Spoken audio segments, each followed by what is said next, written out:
All right, so let's get started with the meeting. Welcome everybody to the Council's IES Infrastructure Environmental Services Committee. We will get started with the statement of acknowledgement. If you could just scroll it up a little. We would like to acknowledge this land that we meet on today as the traditional lands for the Kaurna people, and that we respect their spiritual relationship with their country. We also acknowledge the Kaurna people as the custodians of the Greater Adelaide region, and that their cultural and heritage beliefs are still as important to the living Kaurna people today. So roll call, we have an apology from Councillor White. Councillor Vallelonga is not on this committee, but has come along in the gallery, so welcome. Do we have any motions to grant leave of absence? If not, no leaves of absence, no non-attendance. So we'll jump straight to public open forum, and we'll start with Graham Brookman, who I believe has a presentation for us.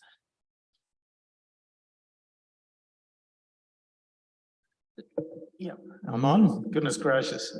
I just wanted to quickly, I guess, get in first to talk about this future for the Southern Gawler areas. I guess I'm speaking for community groups involved in environmental issues, climate change issues, and agricultural issues. If we could go to the next slide, thanks. So just referring to the, oh gosh, sorry. You've got a clicker, yeah. I'll try that way. Just going to our community plan, our identity, our community and our environment are really, really significant in Gawler. I've been living here for 50 years plus, and it's an incredibly historic town. It's got so many historic places that the state government sort of says you can't have that many. And so we flatten any other town in South Australia in terms of the longevity of our community, and also the architecture is magnificent, and we have our rivers and environment. Three rivers, pretty unmatched, and we have, as any nurseryman will tell you, the most magnificent sunshine, which makes this a great place to grow plants. So it's a terrific climate. You can see the list of things that we already grow in Gawler, and talking to a lot of my friends in the agricultural industries, they are just not investing in Gawler because we look like we are destined to be covered with suburbs, you know, such as is happening at Angle Vale at the moment. A lot of people are very kind of fixed in the idea that there's no water available for the sorts of things that intensive horticulture and so forth would need. But there are aquifers under our plain. We have Bolivar wastewater, which actually just reaches into Hillier, and it could easily be extended. And we've also got a proposed pipeline going up to the Barossa Valley. So let's just say if the state government decided that Gawler could in fact retain some agricultural land, there wouldn't be a big problem in terms of providing us with water. And there you can see the pink bit, which sort of says, hey, we've already got an irrigation system that reaches into Gawler. So the little bit that we're talking about really is that bit with a solid orange line, and there's a bit of hatching there along the river, where our groups feel that the river corridor should be extended hundreds of metre or so from the flood zone, and we ought to be talking about a flood zone that's 1 in 500 rather than 1 in 100 years as a result of what's happened in the eastern states and the huge cost of the flooding there. It also will mean the biodiversity would be improved greatly. And so that's the contested area, and undoubtedly a lot of the southern areas will be covered with houses. We've got a railway line going through, but we can save a lot of the rural areas. And these are just some of the things that could be done in our rural areas. And without doubt, if we provided ready access to water, a lot of those things would happen. We can already see that it does happen on various farms. There are absolutely enormous range of different agricultural pursuits and some very successful and profitable farms existing in our council area. In order to convince people that they invest in farming and value adding and those sorts of things that are really going to generate employment, we need to have some sort of character protection so that state government, you know, can not simply say, oh, well, we'll just convert another slab of ground into suburban housing. Rather, this land would be character protected. We would intend as a group of community associations to participate in council strategic planning for the Adelaide's 30-year plan, which is starting any minute. We want to lobby for a water access, and we reckon that there's a good chance of having help from other organisations to have a really, really vibrant farm area to the south of Gawler. Thank you. Thank you. Does anyone have any questions for Graham? Councillor Shanks. Thank you, Graham, for that presentation. You're tapped into the aquifer, is that correct, on your property? And if so, how much would it cost for someone to tap into it in the modern day? We certainly are extracting water from T1, and you know, the rough rule of thumb is if you bought a quantum of water, which would be in perpetuity, you'd pay about retail price for it. So if you intended to use, you know, 20 megalitres, then what's 20 megalitres of SA Water mains cost? That would be sort of around about the mark that you'd have to shell out to buy that water. But I guess I'm suggesting that Bolivar could be a pretty useful resource. And I'm also very cognizant of the fact that many gigalitres of water go down the Gawler River some years, and this, you know, year gone by was absolutely spectacular. And we were pumping out of the Gawler River for months and months, and putting that excellent water into the aquifer, which we can now withdraw. And that's, I mean, we're very lucky we're next to the river, and I appreciate that other farmers are not as lucky as us, and they would need to tap into Bolivar water. Sorry, Councillor Shanks, can you use your microphone? Just Sorry. Sorry, I just meant around the infrastructure. If I was to come in and buy a block in that area and I wanted to connect to that aquifer and I need the infrastructure to do so, well, I'm assuming a bore or something like that, what is the cost to develop that?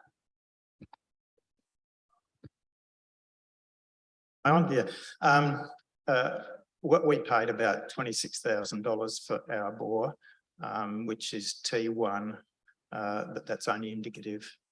If you were chasing stuff down into T2, that would be more expensive. All right. And then you'd have to have your actual allocation of water as well. Yes. Councillor Koch, you had a question? Thanks for your presentation. Now, you mentioned that you've spoken to people in the industry that could potentially come to this area that are concerned about what's happening there with potential housing. Could you just explain why they would come? I'd imagine they would need a business case and they'd do the costs, you know, the returns on their investments, et cetera, et cetera.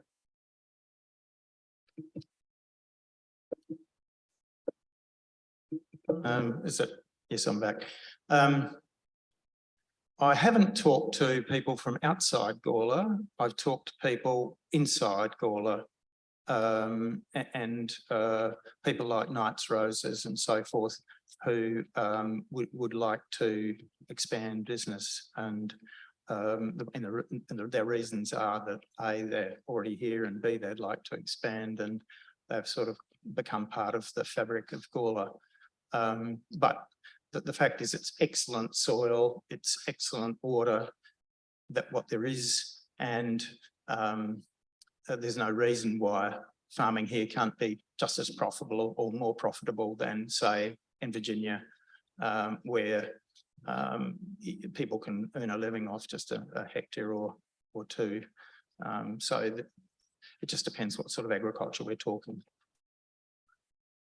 Councillor Solomon. Thank you, Mr. Bookman. I believe you've attended a meeting on this before, but I just wanted to check before I ask the question. You're aware of the ARIS report, the land capability study? You're aware of the details of that one? Yeah. So I'm just wondering, in reference to the figures which are given in there in terms of income which you can achieve from certain crops, do you think that's an accurate representation, or is that amount different in your experience? I'd say that some of the figures were probably a bit aged. The price for almonds, for instance, has dropped a lot as Australia's produced, and California and Spain have all produced huge amounts of almonds. So as a crop, it's less profitable, whereas there are a lot of new crops which have emerged that are quite profitable. For instance, we grow jujubes, and I think Tony Burfield will talk about, some of the opportunities you have in terms of protected growing and so on. But the jujubes will give you a gross margin. That's the amount that you would clear after you've paid for your labour and chemicals and so forth, but not paying for your land, of something like $70,000 to $80,000 per hectare per year. Any other questions? If not, thank you, Graham. We'll move on to Andrea Brunt.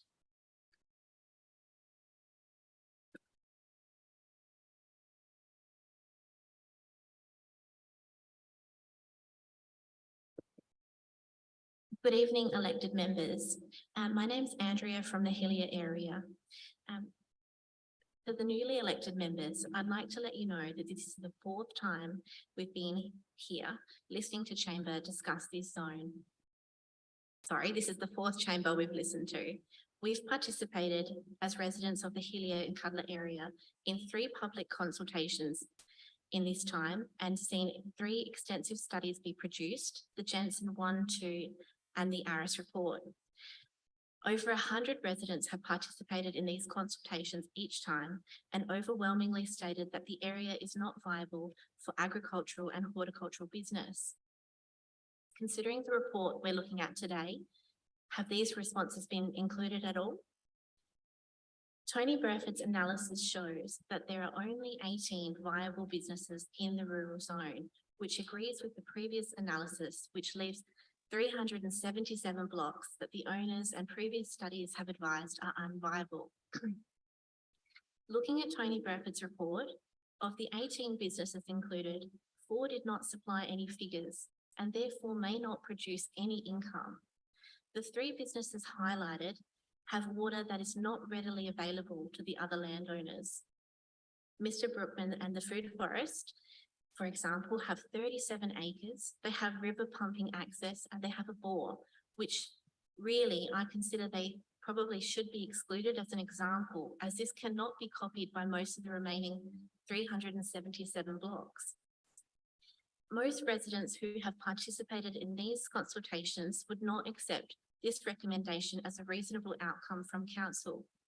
To protect the area just for horticultural and agriculture, which horticulture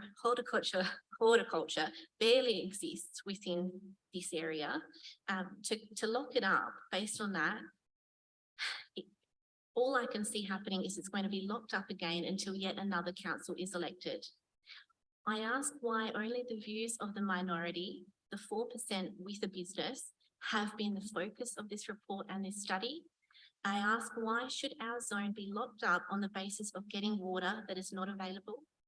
I ask the council consider the submissions made by the last consultation, which includes an agronomy report I have commissioned, which draws the same conclusions as the ARIS report that the Gawler Council commissioned. Lastly, Tony Burford's report states a gross income of 13.26 million throughout the region. I'd ask he clarify what is included in this 13.26 gross income calculation.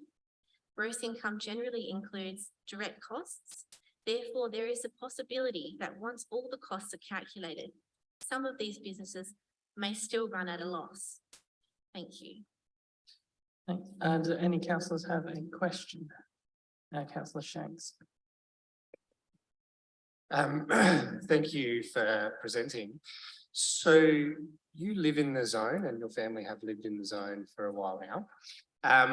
It's been zoned rural for a while now. How many businesses have you witnessed pop up in the zone that does actually allow rural businesses to pop up? No new ones. We've always had the food forest. We've always had Knights Roses, and yeah, they've just been there the whole time. We're happy for them to stay. We're just saying don't restrict our land based on those 4%. Any other questions? If not, thanks, Andrea. There'll be we will be getting a report coming up from Tony, I believe, so we'll hopefully be able to cover some of those questions. Thanks. So we'll move on to declarations of interest. Are there any declarations of interest? If not, we'll move on to the confirmation of the minutes of the October meeting. It's been a little while since we had an IES. The mayor's happy to move and Councillor Hughes happy to second. All in favour? Carried unanimously. So business arising from the minutes. Are there any questions regarding the business arising? Councillor Shanks.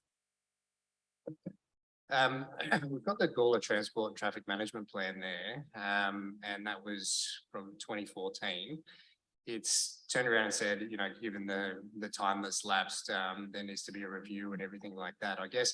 And this doesn't have to be an answer tonight, but I guess I wouldn't mind knowing what the actions of that plan, you know, have come to fruition. And, you know, in that update and that review, it'd be great to see some of those, yeah, I guess, runs on the board that plan has managed to get. So just more a comment there on that. And I do note a couple of the items, some of those strategic documents and same theme. So. Mayor? On page 5, the Williston Cemetery Conservation Management Plan, that's a draft. It's never been formally endorsed. When's that coming back to council? Or have I?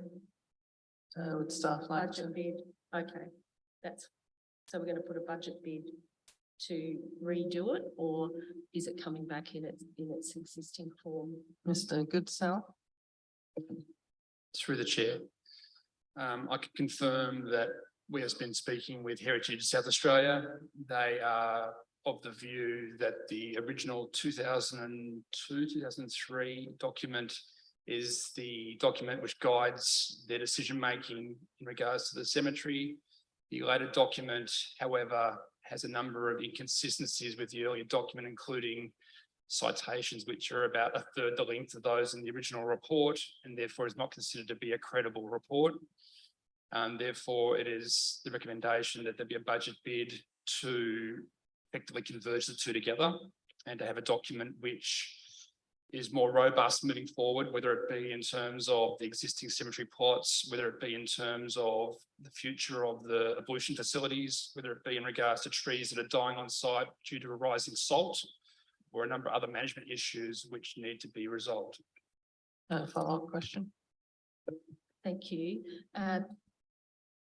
This came in 2016, it's now 2023. The 2003 document is 20 years old. I'd argue that it needs to be updated. I appreciate you're going to put a budget bid in, that may not get up. However, in 2016, this never came back to council. So if we do another one, will it ever come back to council? I think that was a rhetorical question, but you can answer it if you like. Not rhetorical, okay. Okay, thank you for the opportunity to speak. If council deems it appropriate to provide us resources in the new financial year to do the updated management plan, that's exactly what we'll do. We'll deliver it within the 12 months. Further that point, to show council's commitment, we have organised a meeting with Heritage SA on site, which I believe is occurring at the end of this month or thereabouts, to go through some of these issues further, to confirm the brief, to ensure that we do get this 100% locked down and signed off by council. So we have a Friends of the Williston Cemetery. Have they been invited to that meeting? Through the chair, I knew you'd ask that question, and the answer is yes, we will be organising a meeting on the same day with the Friends. We're just confirming the date of the meeting so we can come back to the Friends to confirm what time that is. So that's with Heritage SA, the same meeting or a separate meeting?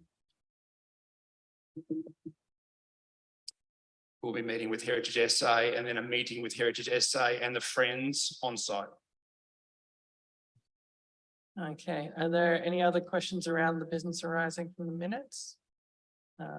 If not, we'll go into decision reports. Councillor Solomon, I think we've got a couple of presentations and then I can go to you for the motion. So if we just, I believe the first one is from the RDA, if you'd like to come up, or it's from staff? Okay, well, that's fine. Come on up. Yeah, my name is Chris Hannaford. Just want to do a short presentation to provide you an update of progress with the rural zone. We had a special IS committee in September to look at the land capability assessment. There was a lot of interest because that was consulting about the report, and the resolution of the report asked to bring back a further report to council to the next IS committee after the election, which is now. So we provided this report for you. We also saw the need for an additional report and hence looked at getting RDA to really put a face to the rural industry, the horticultural industry. So they'll do a presentation after this about what they've found. And we hope to be able to answer questions at the end of the presentation. Andrew and myself will answer questions if required. Okay. The rural zone has really been an area where there has been two historic positions. Those wanting horticultural industries and a buffer to preserve Gawler's identity, and those who have seen horticulture as no longer viable, and that the area should be divided into smaller lots, semi-rural lifestyle and urban development. Those are the positions which have been quite separate. What we're hoping to do with this exercise and the development of discussion paper is to develop consensus based on extensive engagement and detailed land use analysis. The actual rural zone is our biggest zone. It's only allows subdivision down to a 4 hectare lot size. And the only change to that is the Cuddler effector area, where it's 0.9 of a hectare. And in that area, that was introduced in 2006, in that area, block size has gone down sharply from about 5 hectares to 1.6, and there's been a lot of new housing. That's not necessarily a bad thing, but that's just what happens when you change the zoning controls. And what you see there is the character of the area has changed significantly, of the Cuddler affected area. That's a list of actions that council has taken or council has town of Gawler has had done to it, particularly ministerial boundary reform in 2006. And what that demonstrates is that we've been trying, but particularly in 2019, Stefan Knoll wouldn't allow our statement of intent to proceed. And he said that was based on needing significant additional investigations and the introduction of the Planning and Design Code. Planning and Design Code's well introduced, and we've done significant investigations since then. Those investigations are really, we've released the Jensen report, we've done the ARIS report, we've now done the RDA report into Hillier and Cudler, and we've consulted on ARIS. So we've done significant investigations. What's changed, what's new, I think, is particularly the Minister and the Planning Commission in their letter to the Mayor just before Christmas has called a halt to all rural living across the state until there's a regional planning process put in place. That has effectively delayed any kind of real detailed discussion. We can still have discussion about rural living, but detailed analysis and discussion about rural living. We've also got the land capability assessment report, which we can adopt, and we've got the Hillier and Cudler RDA report. So we can adopt these reports and we can actually start to begin a different code amendment, and Andrew will talk about how we're going to do it differently. But just jumping back to the rural living letter from the Planning Commission and the Minister, essentially, because it's got to go through a regional planning process, that will not be coming out the other end of the state government for another 1 to 2 years. It's also saying that these processes should be council-led. Council should initiate these processes. What it does is enables us to focus on a whole range of issues, the vision for the area, character of some of the sub-precincts, alternative direct dwelling options, buffer issues, and other sort of industry development issues. So we can make a great deal of progress while that freeze on rural living is in place. There's also I'll just introduce the land capability assessment report. That's been extensively consulted on, and we've also made a lot of changes to the report, particularly on almonds. There was some not inaccurate, but bold figures on almonds. What we're saying is that this report is saying that horticulture of a different type is viable in the region. So that's actually report is now amended and we can adopt that. I won't talk a lot about this because RDA will talk about that, but we've done a detailed investigation and mapped where the industry is in Hillier and Cudler. And what we've actually found is a vibrant and diverse agricultural sector in that part of town. It's quite good. I might, a couple of slides and we'll hand over to Andrew Goodsell, but if we are to actually resolve some of these planning issues in the rural zone, we've got to bring all those issues together in a discussion paper. We've got to be able to provide these papers to the Planning Minister, the Planning Commission, be able to start investigations and then initiate a code amendment. The discussion paper would be developed in-house and we would bring that back to council.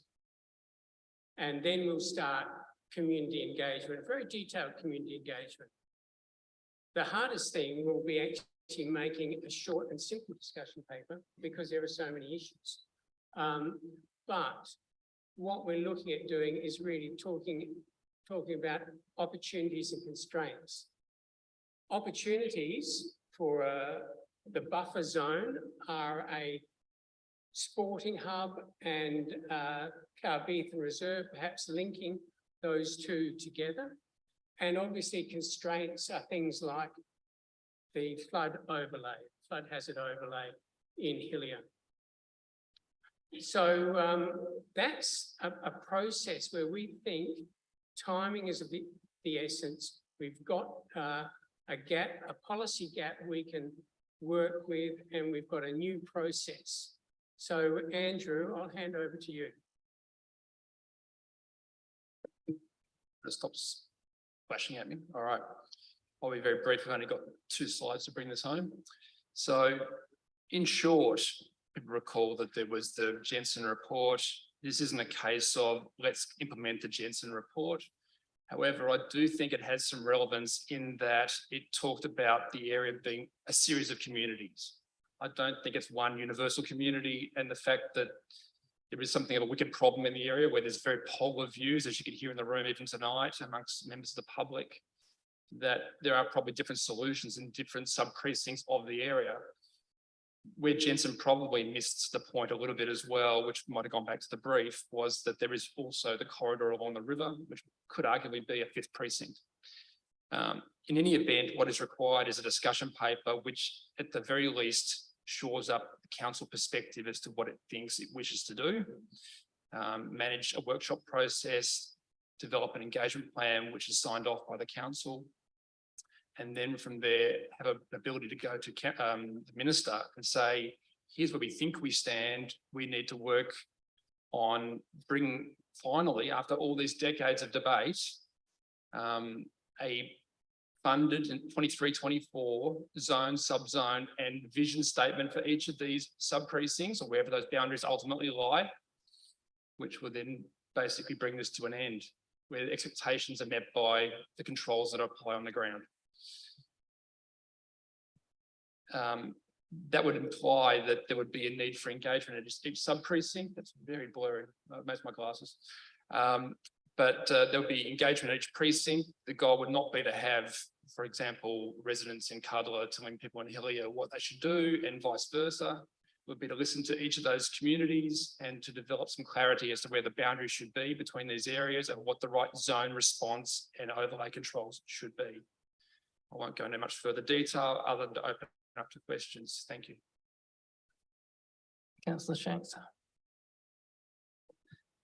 So just on that discussion paper, what you're saying is you want to go out and engage with the zones, and the Jensen Plus showed some zones there, but what if they're outdated? What if they don't actually capture the perspective of the residents in the area? And what you're saying is maybe there is a 5th precinct, maybe the red spills over to the orange or vice versa. And that is something you're wanting to do before the discussion paper? I think the discussion paper would capture where we think the boundaries for engagement would occur. So I think the work from RDA identifies industry clusters on the ground that might help refine the Jensen boundaries somewhat. It's unlikely every person in this room will agree with where those boundaries are, but it's a starting point. Then at least we can go to a consultant and say, look, there's a suite of zones you can choose from, develop these visions with each of these communities, work out exactly where these boundaries lie. And then that's what comes back to the council and to the minister ultimately as a code amendment. But it won't be one zone, one overlay across the whole area, I'm suggesting. Do we have other questions? Councillor Kosh. Thanks, Chair. Andrew, I'm just looking on page 117 of 387 of our attachment. And in there, it says there is approximately 395 allotments in Cuddler. So that's basically 400. Will we be able to talk to all the residents down there? Because sometimes I think we're only talking to maybe 25%, even 20% of the population down there. Because when I talk to people down there of a different ilk, they have a different view. So how will we make sure that we actually talk to the whole community? I think that's the challenge for an engagement plan, to work out when you talk to each sub precinct, exactly who the residents are, make sure you effectively get to them. And when you don't get to them, you go out there again, whether it's door knocking, whether it's workshops. I hear what was said in the room tonight, which is there's been engagement for 10, 15 years. People turn up, have their say, they feel frustrated, expectations not being met, whatever the argument might be. I think that comes down to just the resources we have, but certainly we intend in the discussion paper to have a clear outcome expectation of a consultant. And the idea would be to wrap it up in 12 months as to what that zone and overlay controls would be in each area, with the consultants doing the actual engagement, not council, although we will support that. I mean, as you appreciate, and one of the groups that I observe in Cuddler are land speculators. So how do we make sure that when we talk, not just talking to land speculators that want to see a change so they can make a profit, but we're actually talking to people that are actually living there and actually want to, live in that area and actually enjoy that area. Thanks.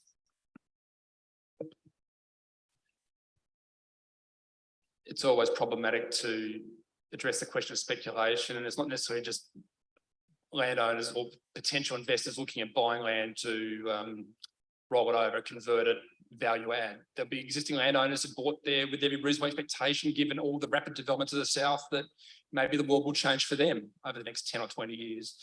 Is that speculation? Maybe to a degree, but it kind of happens everywhere in Australia.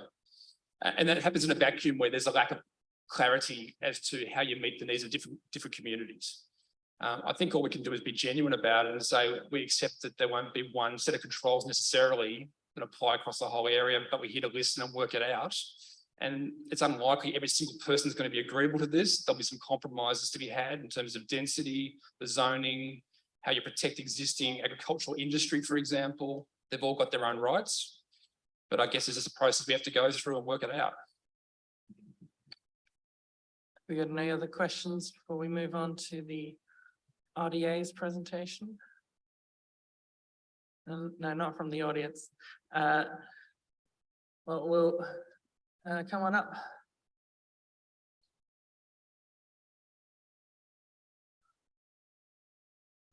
If you could turn your microphone on. That'll help. Yeah. Thank you. I'm Mark McNamara from RDA, Rossagula, Light Adelaide Plains. I'm representing our new CEO, Leonie Boothby, who can't be here this evening. My role with RDA is specific on food and food projects. So pretty much paddock to plate and everything in between and around. And put my glasses on, that will help, sorry. As Gawler abuts very productive farming land, I have a long-term interest in the subject of land use. For those members who may not be familiar with RDA, just a brief overview. Regional Development Australia is a national network. We work with all levels of government, business and community groups, support economic development in our regions. We collaborate with all levels of government and private sector, and we help to facilitate regional economic development outcomes, particularly around investment, procurement and jobs. Improve regional policy making by providing intelligence and advice to governments on regional development issues, and coordinate the development of strategic regional plan that ties in with regional priorities. We also promote and advocate for greater regional awareness and engagement with government policies, grants, programs and research. A little bit about why we have been part of this meeting tonight and our role in the presentation. If you take all of the above into account, we're really deeply committed to economic sustainability in this region and particularly in Gawler. We use our connections and experience to seek out economic opportunities for the entire region and strategies that will provide infrastructure like water, etc., investment activity, employment and sustainable growth.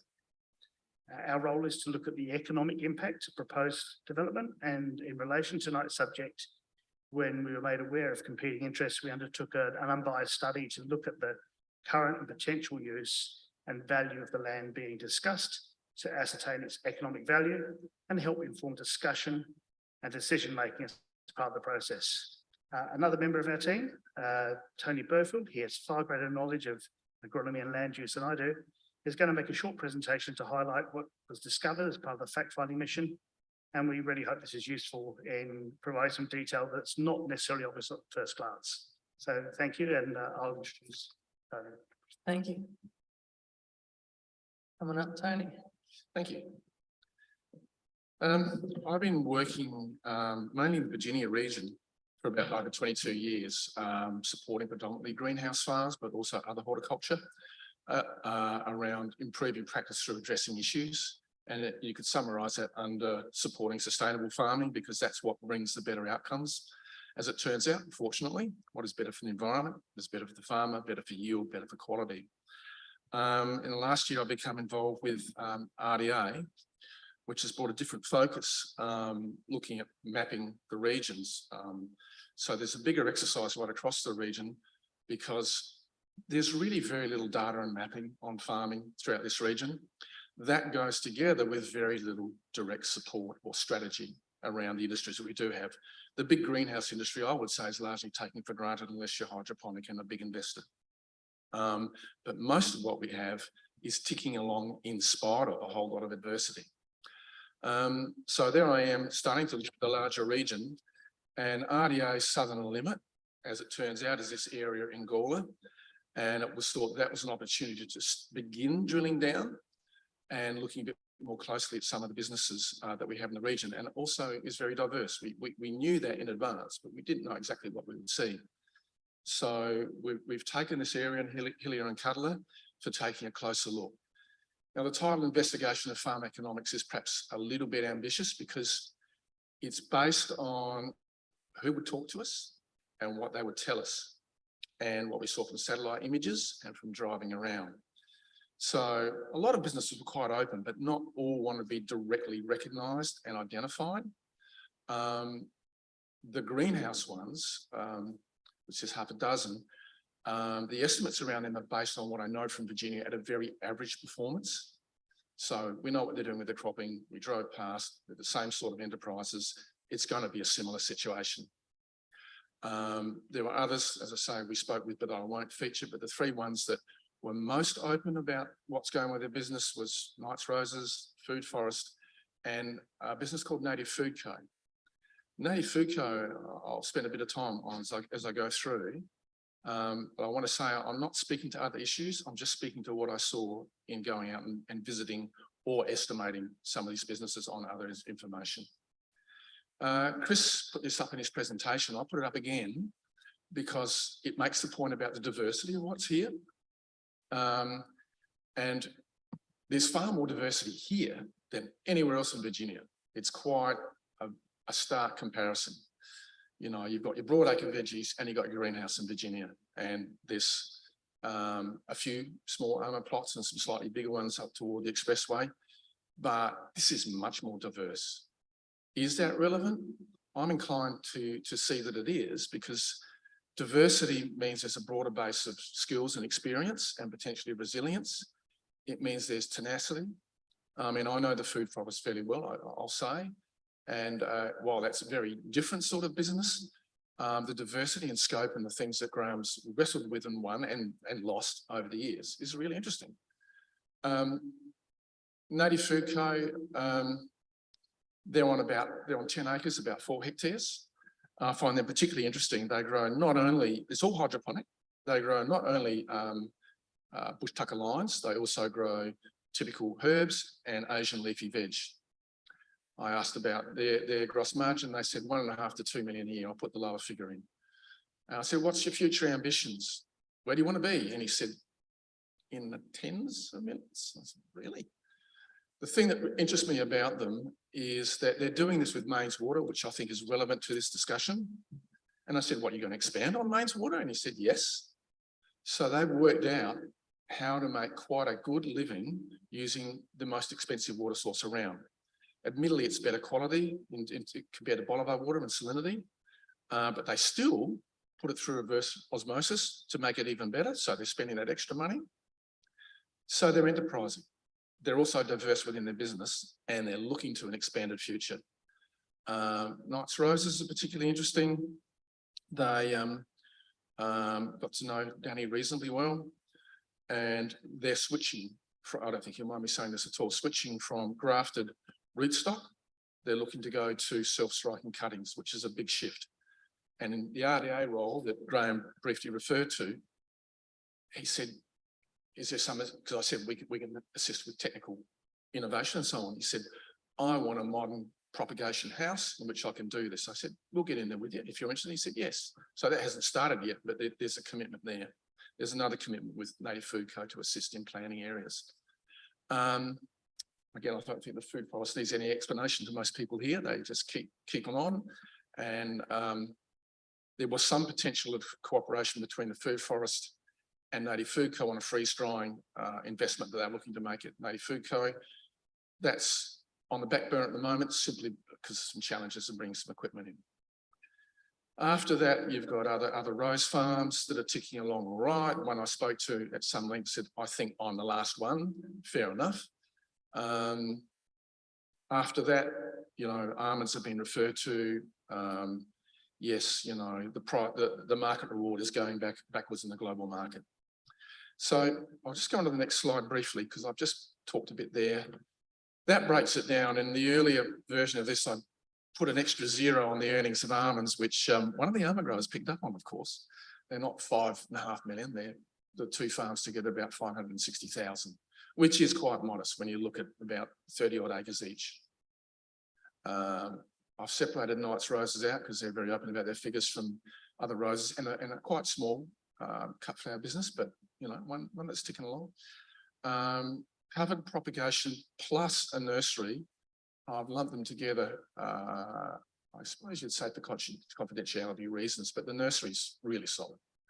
It's going really well. It's a very skilled propagation nursery.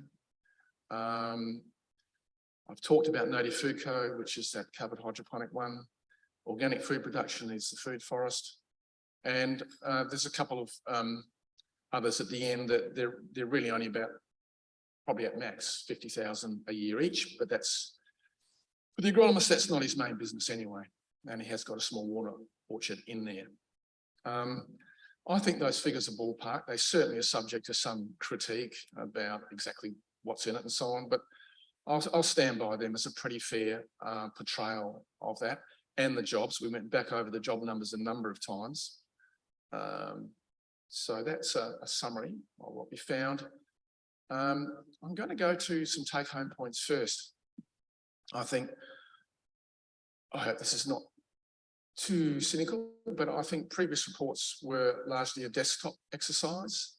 They weren't really going out there and directly talking to businesses. So there's some advantages in what you can do on a desktop with lots of data. But as I said before, there's not enough data on what's going on with our farming. And if you're going to talk about alternatives, then you've really got to extrapolate from other areas and other situations. So there are some limitations of what you can do. I would agree, yes, smaller holdings are not suitable for a whole category of stuff, and almonds are slipping toward the edge, if not over it, but they're hanging in there. But there was a range of clearly viable businesses that we spoke to who were quite positive. You know, in the rose side, Knight said the biggest interstate competitor is going out of business in Victoria. That's why he's looking at expansion. And that probably augurs well for the other rose growers in the area as well. So there are the challenges. Water's been featured. Graham's reasonably sanguine that there are things that can be done if we step up to the plate and go, let's try and solve that problem. But that was identified as a limitation. Again, not for the Native Food Co. They're happy to use the mains water. Not enough support.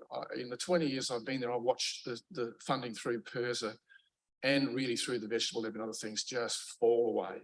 There is no program.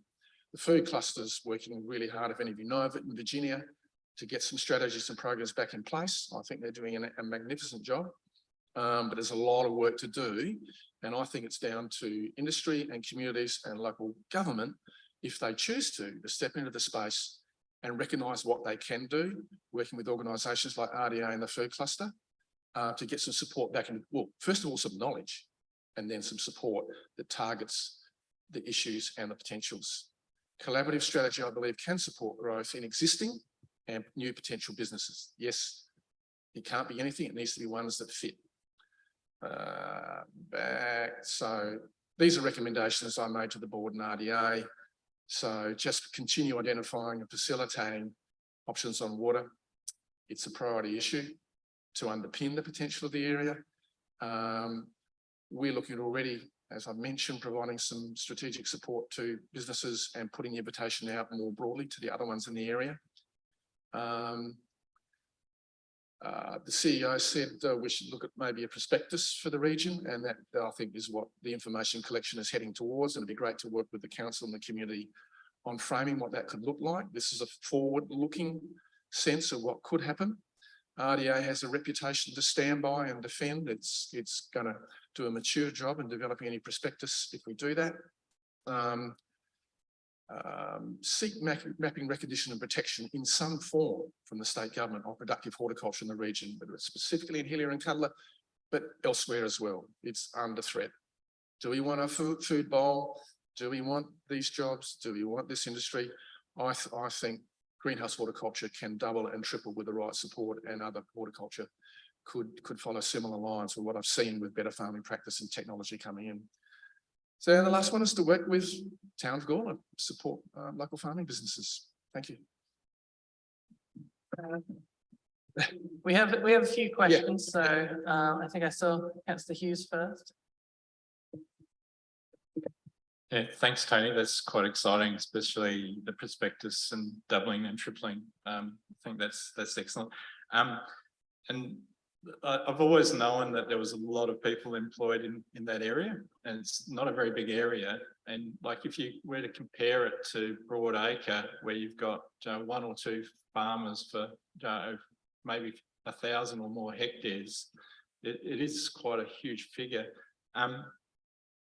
It's probably whether you can sort of, I don't know that, especially like with some of the flower producers and some of the smaller cottage people, and there's horses and all sorts of things.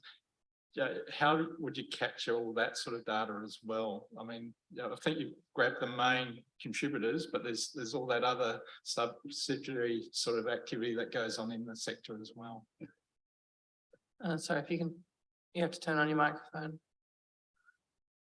It's very much a first pass, and I'd look forward to working with the council and the food cluster and looking at how we do drill down, because what I'm doing with the greenhouse sector is satellite mapping of area. University of New England developed a little tool that put area around all the polyhouse blocks. Now, this hasn't been done.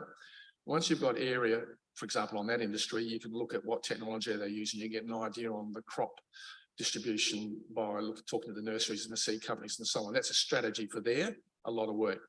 Everywhere you want to drill down, you have to pick up the questions that you're asking, because you want to know, what are we supporting or protecting? And if we want to become proactive, what are we supporting? And more conversations are needed. And I think, you know, Chris has outlined a process of, and Andrew, of engaging with the community. I think once the community sees that, hopefully that starts opening some pathways for engagement that can move beyond a history that people haven't been particularly happy with. I think I'll pick that up. So I think work needs to be done. I think RDA, Food Cluster, together with any other partners in business and the community groups that want to do that, we can go to work on. I don't know if that's too broad, but I think you're on the mark there. It's what have we got there that we're looking to support? Mayor. Thank you. Thank you, Tony, for a fabulous piece of work by the RDA. If there was a prospectus, if council was to get involved, if they supported the businesses through the cluster and also the businesses themselves, we've got 164 jobs currently. How many more jobs could we get? Sorry, each time you have to turn your microphone back on, sorry. Yeah, there's a bit of crystal ball looking there. I find it relatively easy to look at the greenhouse industry and say what's possible there, because it's a homogenous sector. But I take indications, you know, clearly Native Food Co wants to grow, and those other greenhouse businesses there could well grow, but that would depend on their openness to support. because I didn't speak to any of them. That's one of the next things on my working list, is to find a way to engage with them. With the existing businesses, I guess I would feel comfortable saying a 25 to 30% growth probably is fairly reasonable.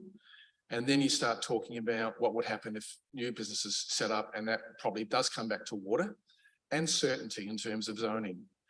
But there's a lot of land there that's underutilised.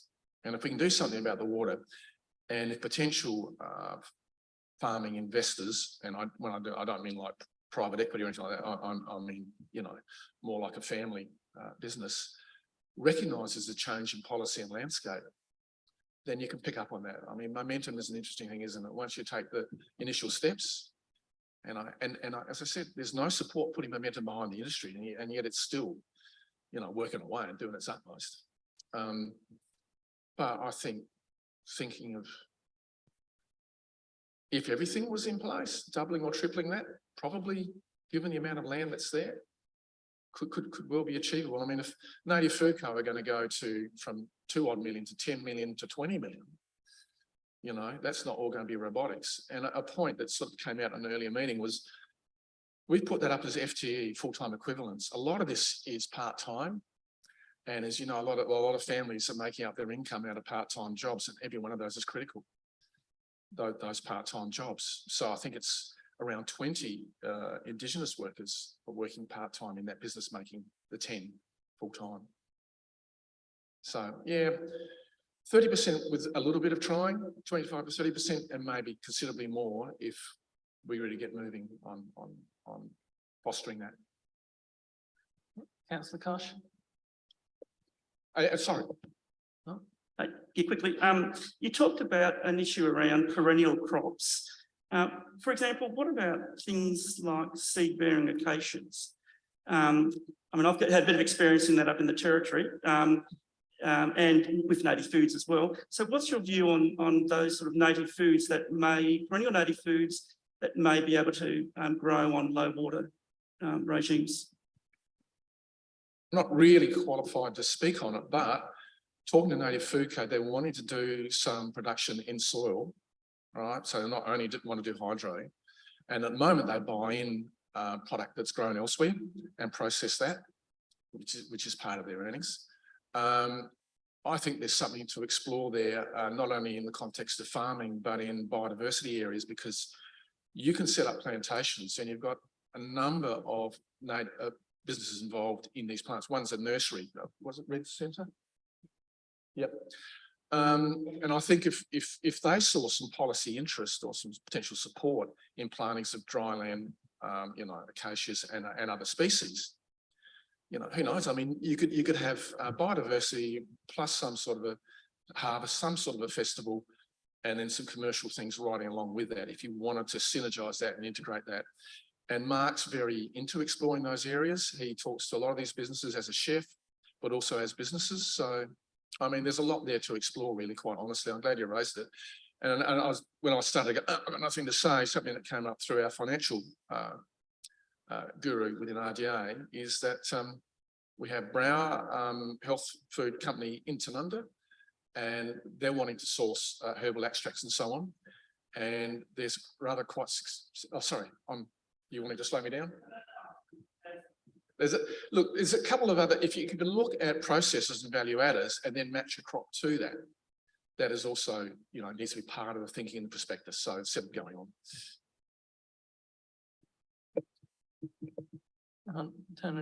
Yep. I suppose the reason why I asked, I was involved with Wild Harvest and Native Foods about 30 years ago with Aboriginal communities in the Northern Territory, arid zone, and we could see the potential then. And when I looked at, I'm a horticulturalist, when I looked at then, I could see it's a matter of developing the species, the varieties, etc., and creating a production system almost, so you could actually, you know, grow it commercially. So, and we did a little bit of work with the CSIRO back then as well, so that was interesting. So, you know, I'm quite excited about the whole prospect of native foods potentially in this area. So very exciting.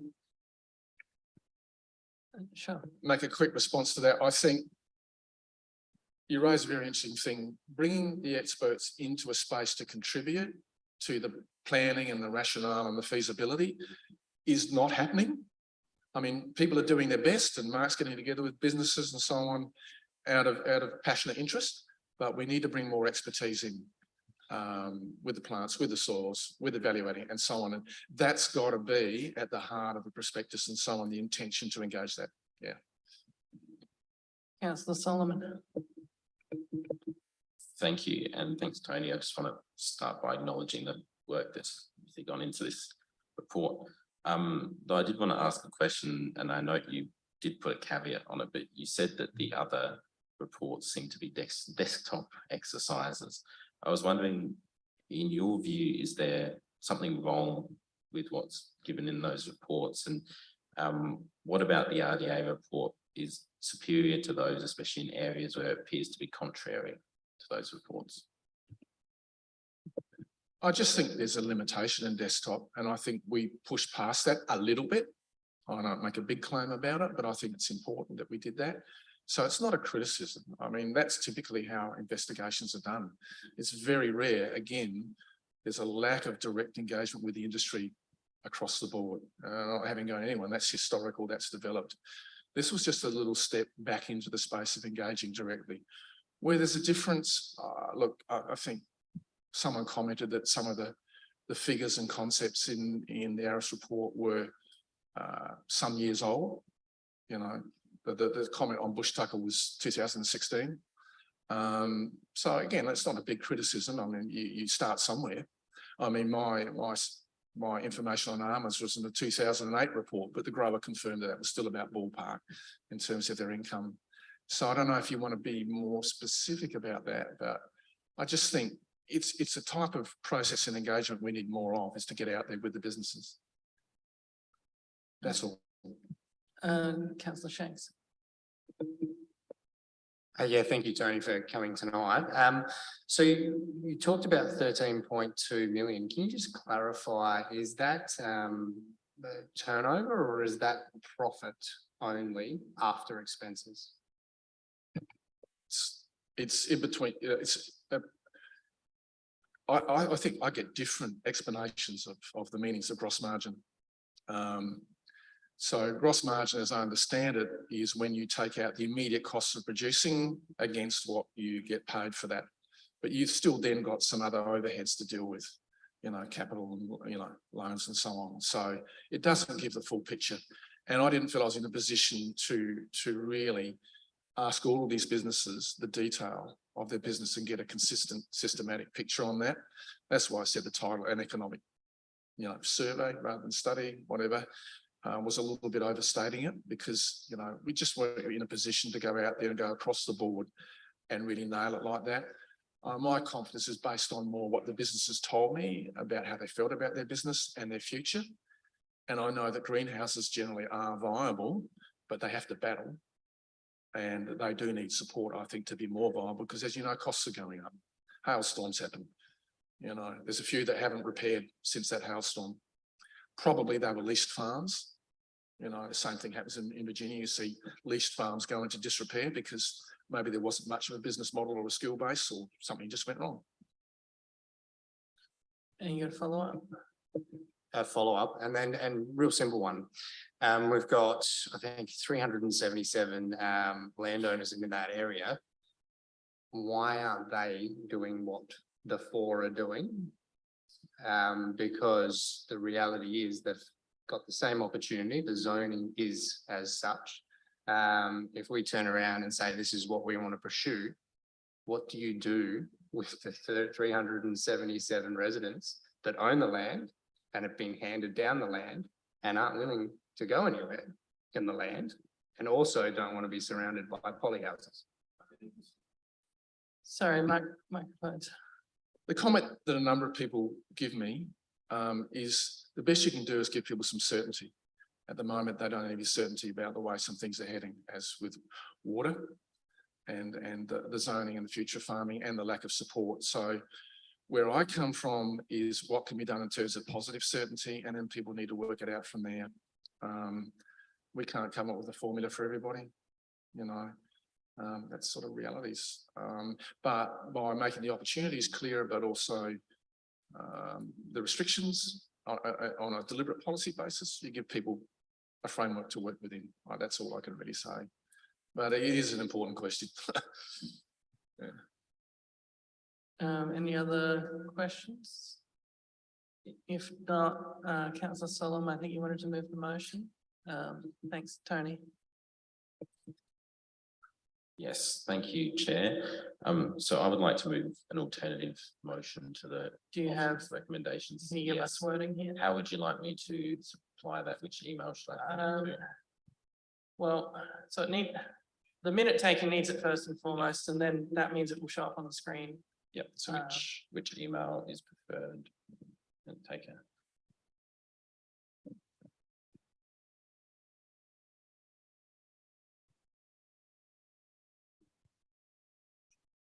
Sorry, is this a completely new motion or is this an adjusted version of this motion? It's an adjusted version, Okay, current motion. all right, we'll have a look at it and then we can get advice on Yeah, on just, whether it's valid. just trying to, I note last time I moved that incorrectly and I just want to make sure I'm doing it correctly Yep. this time. So please, yeah, advise me as it should be.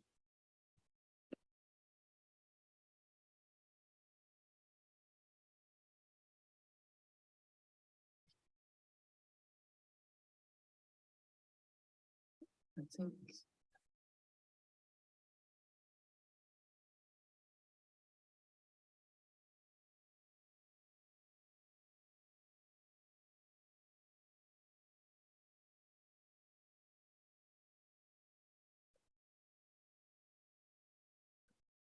So have you emailed it? What's happening?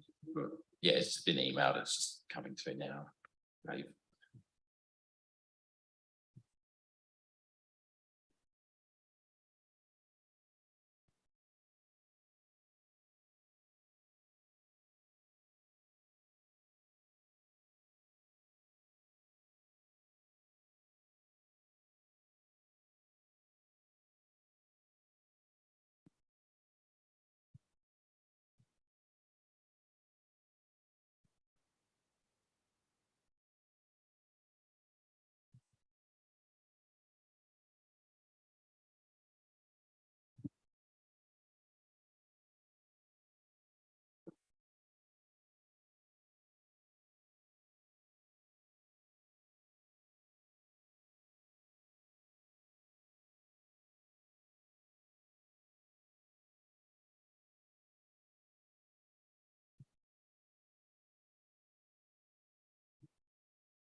Okay, so I think we've seen it up on the screen here. What changes have you made, councillor Solomon? I can go through those changes. So changes which have been made, so is the first line has been struck out. The second part of the original motion appears in there now as 0.1. And that's unchanged. The third part now appears as 0.2 and is also unchanged. Sorry, the mayor's having trouble following along with the. Okay. Do you want me to go slower or? Yep. So 0.1 has been struck out. So 0.2 becomes 0.1. So this is the noting previous engagement with the state government. Point. Yep, that is notes Has been previous struck. engagement with state government to resolve long-term land use and zoning issues, and the Gawler rural areas has been unsuccessful to date. That part. has That's been struck out and Out. everything else is a number higher now. Yes, yep, that's correct. But from there, points 2 and 3, which are now 1 and 2, are the same. The point 0.3 has changed slightly and it's put a full stop after Adelaide Plains. So it no longer says and its findings on the contribution of the horticultural and agricultural sectors to the Gawler regional economy, more particularly economic output valued at 13.2 million and employment of 164 full-time equivalents. So that part has been struck out. The rest of it remains. Thank you. We'll get to that, Mayor. Thank you. So I'm just trying to get through this Yeah. so that keep everyone going. knows, but we'll go to debate in a minute. So the next part is that 5 has become 4, so that staff undertake that. The last part has been taken out, particularly water infrastructure. That part has been taken out, but the rest remains the same. The next point, 0.6 has become 0.5, and that remains the same. 0.7 has become 0.6, and that speaks to the consultation and community engagement, and that is the same.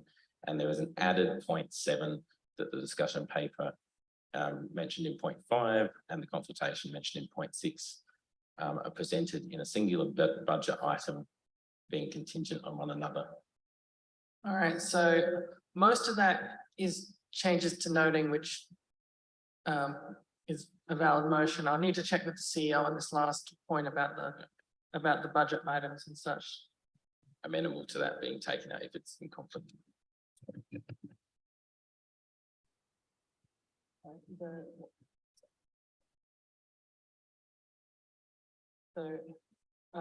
The other variations are just changes to, I have it in front of me. I'm just looking at on the screen. So most of them are changes to what it says at notes, just removing a couple of things, which doesn't have any impact on the motion because noting is just noting. The one I was curious about was this new last point about the discussion paper should be presented as a singular budget item with one contingent on the other. Whether that's, if you had any thoughts on the viability of that.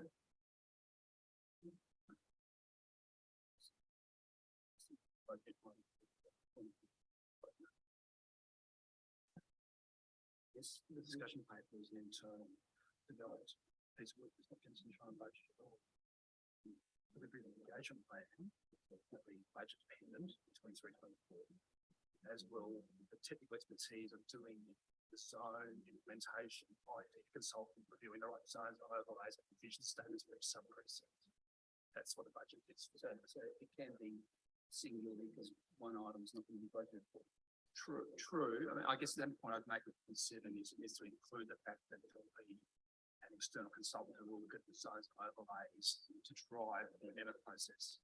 All right. External to us. Well, yeah, I don't think we need that. All right. The essence of the budget.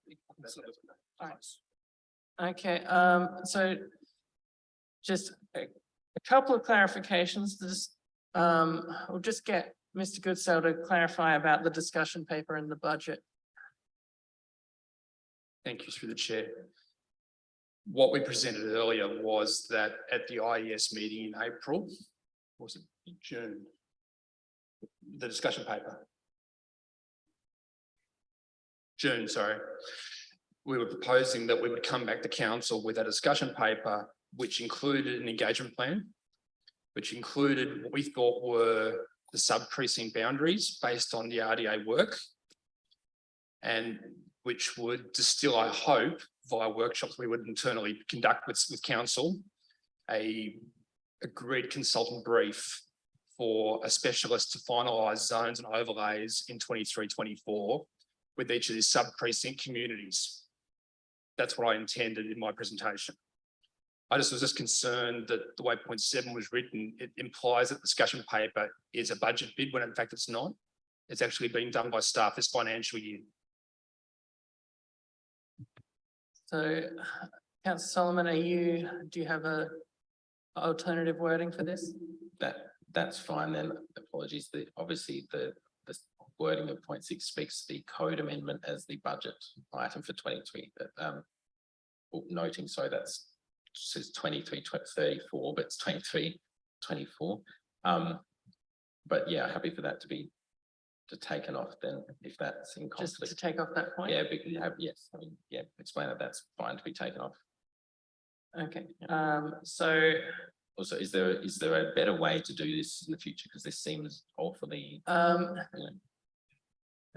yeah, so we'll, yeah, in the future, maybe, yeah, with some more advanced notice, we could, the staff could give clarification. So can we just get, compared to the original motion, what are the changes, the current changes again? Can you just go over that one more time so that everyone's clear on what they're voting on? essentially, one has been struck out. There's been, number 2 remains in there, number 3 remains from the original motion remains in there. Number 4 has been amended so that it notes the RDA report, but it doesn't note the additional commentary which was provided there. Number 5 of the original motion is still in there. Number 6 of the original, number 5 still in there without the additional commentary about water infrastructure. Number 6 is still in there, and number 7 is still in there. Number 8 is no longer in there. Yeah, it's not an amendment, he's moving it as the motion, so so I think this is, I mean, I see it as far as I can tell from staff, this is a valid motion.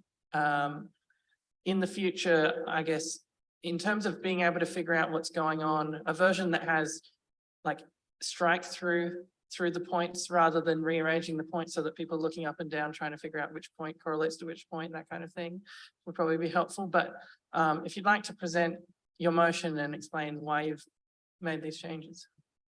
Yep, so thank you, Chair. So this motion, which I've drafted, attempts to maybe take out some of what may be unintended bias around this issue, which sort of appears in the original motion. Obviously, it's quite a long-running issue, and moving forward on this, I do believe we do need to have that consultation taking place. I take points about what Chris and what Andrew have said, and I do believe what they're talking to is very important, but I do believe that this motion adequately captures the intent of creating a discussion paper and going out there and talking to the community about what they want to see in the Gawler Rural Zone. I think that's been kept in here, though. I think the first part is maybe of the original motion was sort of unnecessarily adversarial. I think it's obvious this hasn't worked for the past however many years we've been talking about it. We've had a couple of tries with state government, hasn't been successful, but that's a given. I think the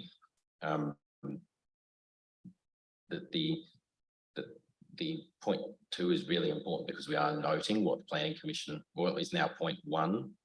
We're noting what the Planning Commission has said, and we're accepting that, and we're accepting that that's now a reality that we're faced with. The ARIS report, of course, is very, very important. It talks to the viability of agriculture in the area, and I think endorsing that is an important step forward because it talks about what is and isn't possible in the area, and that's what we should really be endorsing as a council, to ensure that that discussion paper is informed by what is and actually isn't possible in the area at the current time.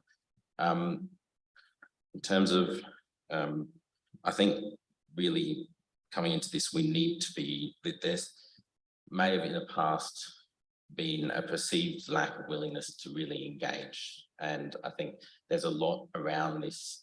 There's a lot of rhetoric over the last few years, and there's a lot of ideas around the direction this is heading, which I think unintentional and unhelpful baggage, which I think we can, we need to let go of as a new council, but and show that we're really mature enough to handle this issue and engage in a way which is positive, but which still takes into account what council has accepted to be fact, and things like the ARIS report and the Jensen reports. So I think moving forward in that spirit, this is really about extending an olive branch to residents to say, hey, we're here, we're willing to listen, and we're willing to put that behind us, because this has been going on for far, far too many years. And it's time that we really made some progress on that, and we're mature enough, we're ready to do that. So the parts which are removed are not particularly were not particularly vital to the motion. There are parts which I believe spoke to rhetoric, which has been used in the past, which is unhelpful moving forwards. The substance of the motion is still there, but I think the unintended biases that may lead to, you know, the discussion paper being formed in a way which is not particularly helpful have been removed from that. I think the message that you know that we need to be putting out there is that it's time to get this done. It's time to move forward. We've talked again and again and again about what the rural area isn't. We've talked, isn't this, isn't that. Well, I think that it's time that we defined what it is, and we said we are willing to do that, and that's how we're going to be moving forward. And that's the intention of the motion. Thank you. Do we have a seconder? Councillor Hennessy. Yeah, I'm going to second it, actually. I thank you for your explanation. I agree that it's taken out some of the more adversarial rhetoric. I think it tones it down.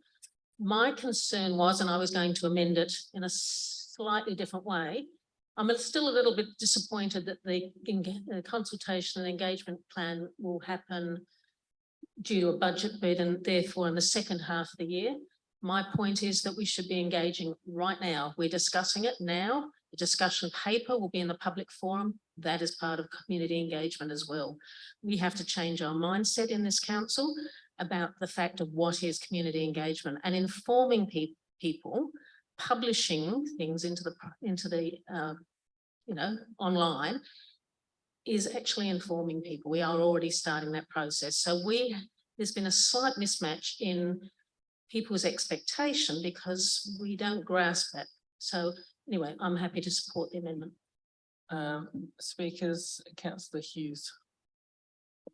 Just a question to the mover and seconder, whether they'd add 3 words to, I think it's now number 4, whether they'd actually add particularly water infrastructure, because every time as a council for the last 8, 9, 10 years, we've tried to actually add something about water. It's always been taken out by previous councils. I'd like to see those 3 words in. Are you happy with that as a variation, Councillor Solomon?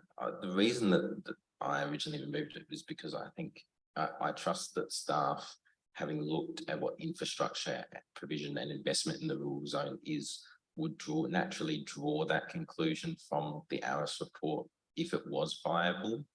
I thought it may be steering in a direction which was contrary to that, but it would be captured if it is in fact viable by staff members. So, sorry, is that a yes or a no to changing it? That's a no. Okay, you're welcome to move it as an amendment, or otherwise, yeah, the variation has been rejected. So, is there any other discussion on this item? Yeah. I'd like to move an amendment, which is the original motion. All right, you can speak to that. I just think the original motion sort of puts the intent of the work the staff are going to do with the community, with the consultants, with the resources of council. This is a huge investment in staff time. Staff are working really hard in this area, and yeah, it has been frustrating as a councillor of 4 terms now to still be talking about the rural zone. But I think this actual original motion was a really good balanced way forward. I'm concerned that taking especially particular water infrastructure, something that we've been trying to get assistance from RDA, from other industry areas, and something we've been trying to promote, has been taken out of the motion. I think it's one of the it is a key area. We do have, as this report in the original motion says, 164 full-time equivalents. I think there's a lot of smaller hobby cottage gardens and all sorts of things in that area as well. There's a lot of disused holly houses and other things in the area that can be added. So Yeah, I just think the original motion sort of covers off exactly the intent and the work that the council is trying to aim for. And yeah, I'm just concerned that someone coming in at the last moment and making wholesale changes to a really important piece of work may have actually missed a few things which the staff are covered off on. And that's no disrespect to Councillor Solomon, but I was really happy with the original motion, and I think it covers it really well. And the language and the explanation, anyone picking up that motion can see that staff have been working on this for a long time, and we want some resolution in this area too. So I think it's important that we don't go with this original motion. I can't see anything here that's controversial at all. I think it's really quite positive. So ask for your support. Is there a seconder for the amendment? Councillor Kosh, you wish to speak? You said I was happy with the original report, original motion, because it actually encapsulated what we have done and what we will do. I think it's important to actually state that there is economic output down in the Cuddler area. A lot of times we're told that there is no economic outcome and it's not viable. Well, it is. We have the reports that say it is. And it's important also to record that there are 164 full-time equivalents. That's a big number. And what we heard tonight is that potential will grow with the right desire from people down there.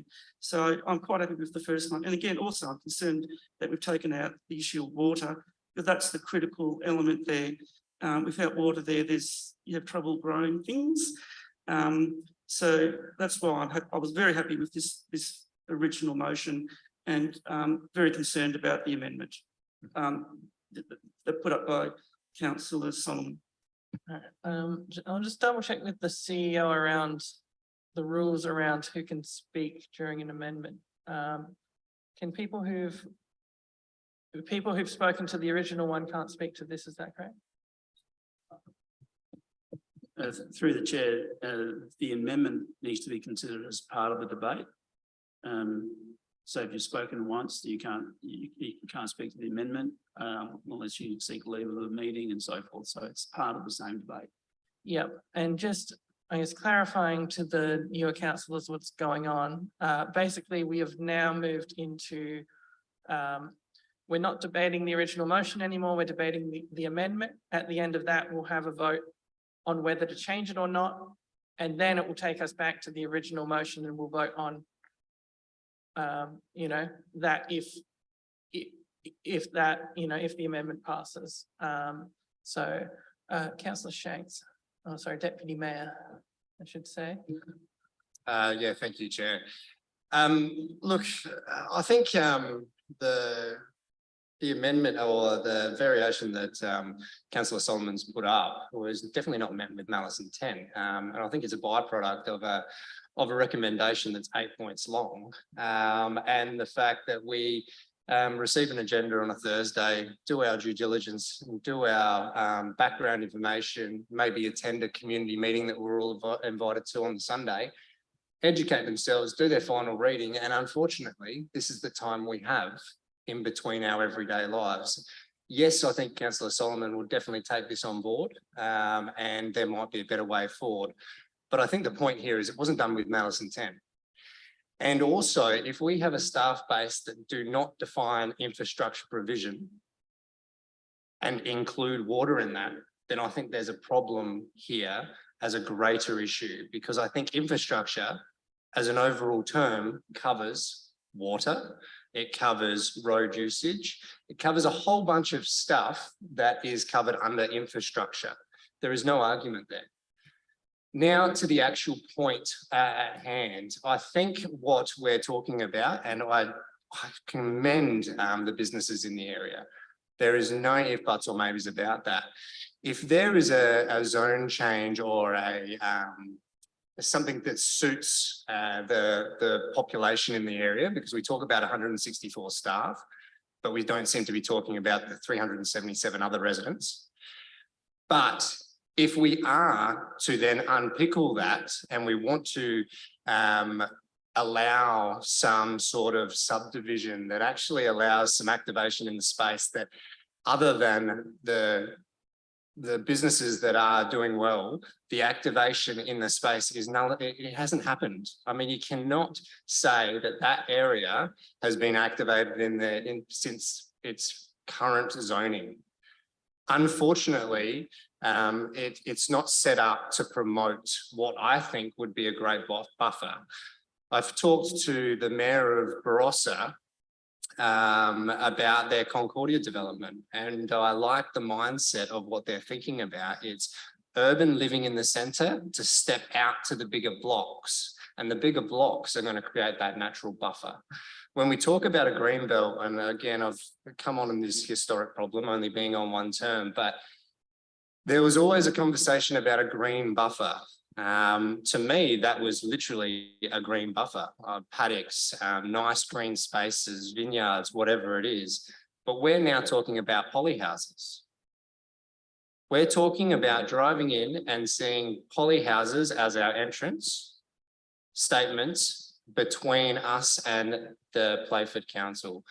To me, that isn't an entrance statement I'm keen on. I am definitely for the businesses that made a go of it, but there's also 377 residents that haven't, and nor do they want to. So I think the original variation that was put up by Councillor Solomon takes out some of that ambiguity and allows a discussion paper to go out. And there's nothing stopping us for calling for responses directly on that discussion paper either from people in the area. So yes, it is a historic problem. There are some figures to be unpacked here. And yeah, I just see the amount of consultation that I've been involved in this area and the general census that comes from that doesn't seem to come into this report on the economic benefits. I mean, think about if you had a subdivision down to 3,000 square meters, 5,000 square meters, let's just say that, what the population growth in that area does. And then that population growth servicing our town, our businesses coming in and spending money. What's the economic benefit of that? We need to look at all options of the area. And horticulture has been one that keeps on looking at, but doesn't seem to be taking off. And I see my time's up. All right, Councillor Solomon, you're the mover, so I don't believe, I mean, unless you've got a question or something. Because I didn't want to do this in an adversarial way, I was going to ask if I could seek leave to speak again, given that's the procedure. Does Councillor Solomon have leave to speak again? I don't think so. I think you need 2/3. So you don't. You will have That's fine. right of reply on the motion at the end, though. But not on the amendment. If the amendment passes, I won't have a right of reply. Is that correct? That's what I was seeking to rectify. I don't want to speak twice more. I think only once, but. So sorry, what are you asking again? If the amendment passes, does it become Councillor Hughes' motion rather than? No, it's still Isaac's. So you can, if you don't agree with the amendment and it passes, you could vote against your own motion at the end, but that's up to you. So the Mayor. Thank you. I'd like to speak in support of the amendment. I think it was a very well written and I think it was a very balanced recommendation. Mr. Tony Burfield talked about many businesses making a go and being rather successful. It's not the case that they're not successful. I heard a comment that they're not being successful. I heard quite a different commentary from Mr. Tony Burfield. I think that 164 full-time equivalent jobs is important. And if we get 30% more, I think that's good for our young people. A lot of those jobs, as we heard, were part-time jobs. So you could argue that that's probably 3 times as many people getting part-time work as a result of these small businesses employing people, employing local people. And I think that's important. I don't agree with the comment that we'd have polyhouses as we come into Gawler. I think that the discussion paper around a sub-precinct approach will deal with that. And I don't agree that that will occur with polyhouses. I just don't believe that will be the case. There will be many opportunities for sport and recreation fields, etc. And I think it could be the future of this zone being a sub-precinct approach, being quite a beautiful character area. And I think that going back to the original motion or the original recommendation is balanced. I don't agree it's not balanced. I don't think it's biased. I think we have to understand the complexity and the diversity of this area. And yes, there's people that want to develop. And yes, there's people that want to have primary production. And yes, there's people that want rural living. There's many. And yes, we want sport and rec open space as well. So we have the opportunity to create an exceptional lead-in to Gawler through a character area, through sub-precinct approaches. And I think we can achieve that. I don't think we should be afraid to have a look and see the diversity of this area. It's not okay to say that there's just one group of people there. There's many different groups of people, and I think we should accommodate that. And I think we can. And I think that the discussion paper will allow us to create what could be a beautiful, beautiful area as it leads into Gawler. So I'm supporting the amendment. Thank you. Deputy Mayor, you've spoken. You have a question? Just through you, Chair, to staff.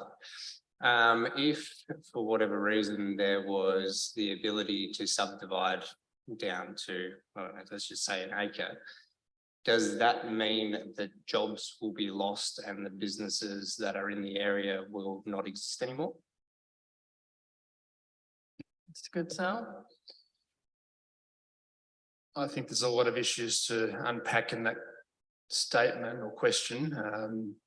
It would come down to the nature of the activities. You talk about residential use, presumably abutting existing agricultural businesses. It's a little bit hypothetical. It's a little bit like the issue of, can you do rural living, where we just presented a briefing saying that rural living probably isn't on the cards for the foreseeable future, if at all. I don't know if there's an answer to that question. I mean, in any possible world, in theory, you can coexist residential uses next to industry, but experience over 30 years suggests there's usually conflict and expectations that aren't aligned. And usually residences who complain about businesses turning on pumps at strange hours of the day. The idea that coexistence is possible, it comes down to the design of subdivision, comes down to density, comes down to zone controls, and then just hope that people are reasonable being neighbours. There's a whole lot of ifs and maybes there, I guess. That's all. All right. Another clarification with the CEO about amendments. Does the amender have a right of reply, or do we just move on to the vote? They don't? Okay. If there's no more discussion about the amendment, to clarify, this vote is not about the motion, it's about whether we accept the amendment to go back to the original version of the motion. All those in favour of this amendment, this clarification? Okay, yes. So the way an amendment works is, this is a very exciting set of bureaucracy here. But the way amendment works is that if someone doesn't like, if they can't agree with the mover and they want to move a slightly different thing, they can move an amendment. If it gets seconded, we move to the amendment, vote on the amendment, that passes or fails, then we move back to the motion, and then we vote on the actual motion. Yeah, could the amended motion be put on the screen? Because that, okay. Because the amended motion is the original motion, so it's up on the screen now. Because that's what, if you vote in favor, you're voting in favor of the original motion coming back. Rather than Isaac's motion.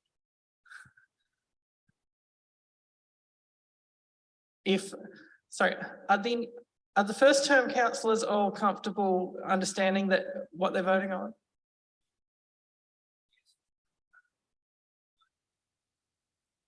Yes, if you prefer Councillor Solomon's version, you're voting no. If you prefer the original motion, you're voting yes.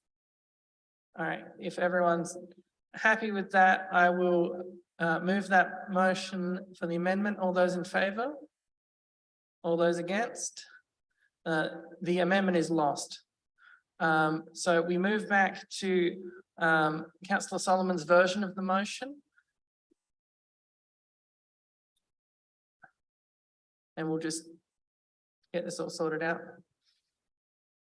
Oh, I've done everything except wield my gavel so far in this. There's still time, yeah.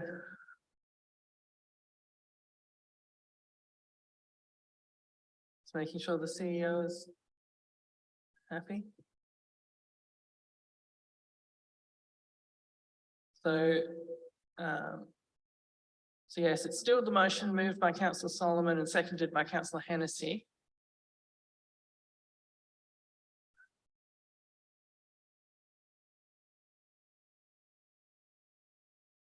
And if anyone who hasn't spoken would like to, we're now back on Councillor Solomon's motion. If anyone who hasn't spoken would like to speak to it.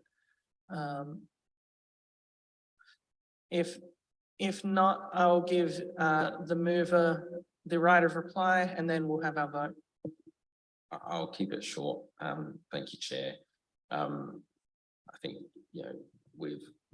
what's the debate around this motion has been outlined, and I think despite views about what should be done with the rural area, I think moving forward, this is a motion which presents an unbiased way to consult with residents, consult with relevant stakeholders in the area, and do it in a mature way, which removes any of that past rhetoric, which might be that unnecessary baggage moving forward.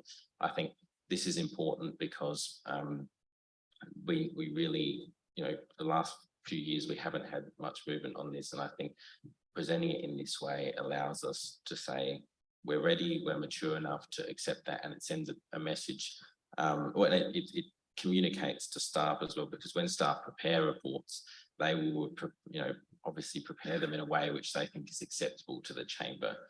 And that may sometimes mean that things are reflected in there, which,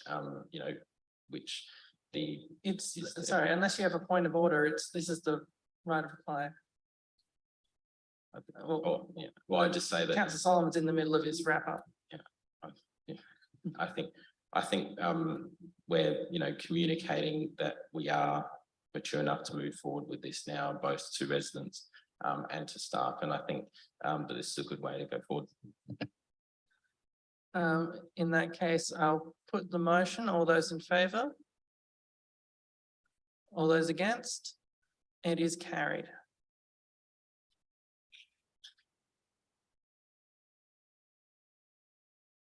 Okay, so we will move on.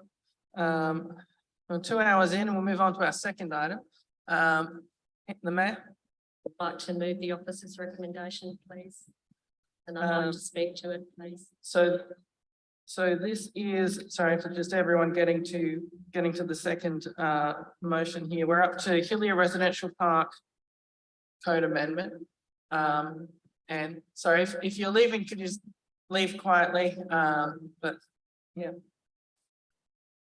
So we have a presentation and then you'll be able to move it, I believe, Mayor, we have it from the yeah. So are the presenters available?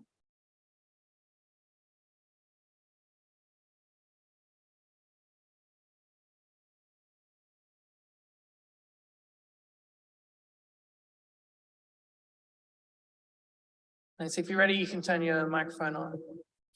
Thank you, elected members. I'll be relatively quick.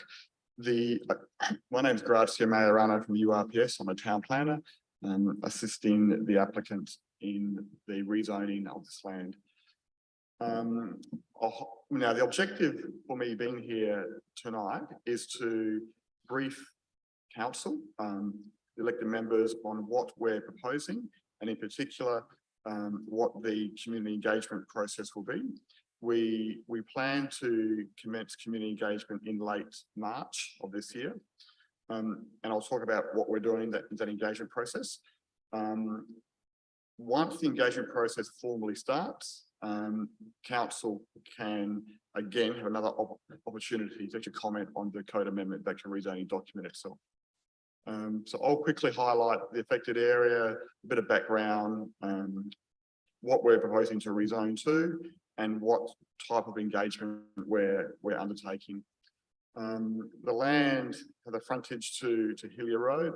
It abuts the existing residential park zone, and it moves to the north to the Gawler River. It's about 23 hectares in size. It's, in our view, quite conveniently located to the Gawler town centre. It can probably accommodate approximately 400 dwellings within the Residential Parks Act scenario. So there are affordable dwellings. It's also important to note that the average age of residents in the park is around 75. The residential park restricts ages to people over 55. And it is certainly focused at the affordable housing market. And there's a massive demand for that type of accommodation.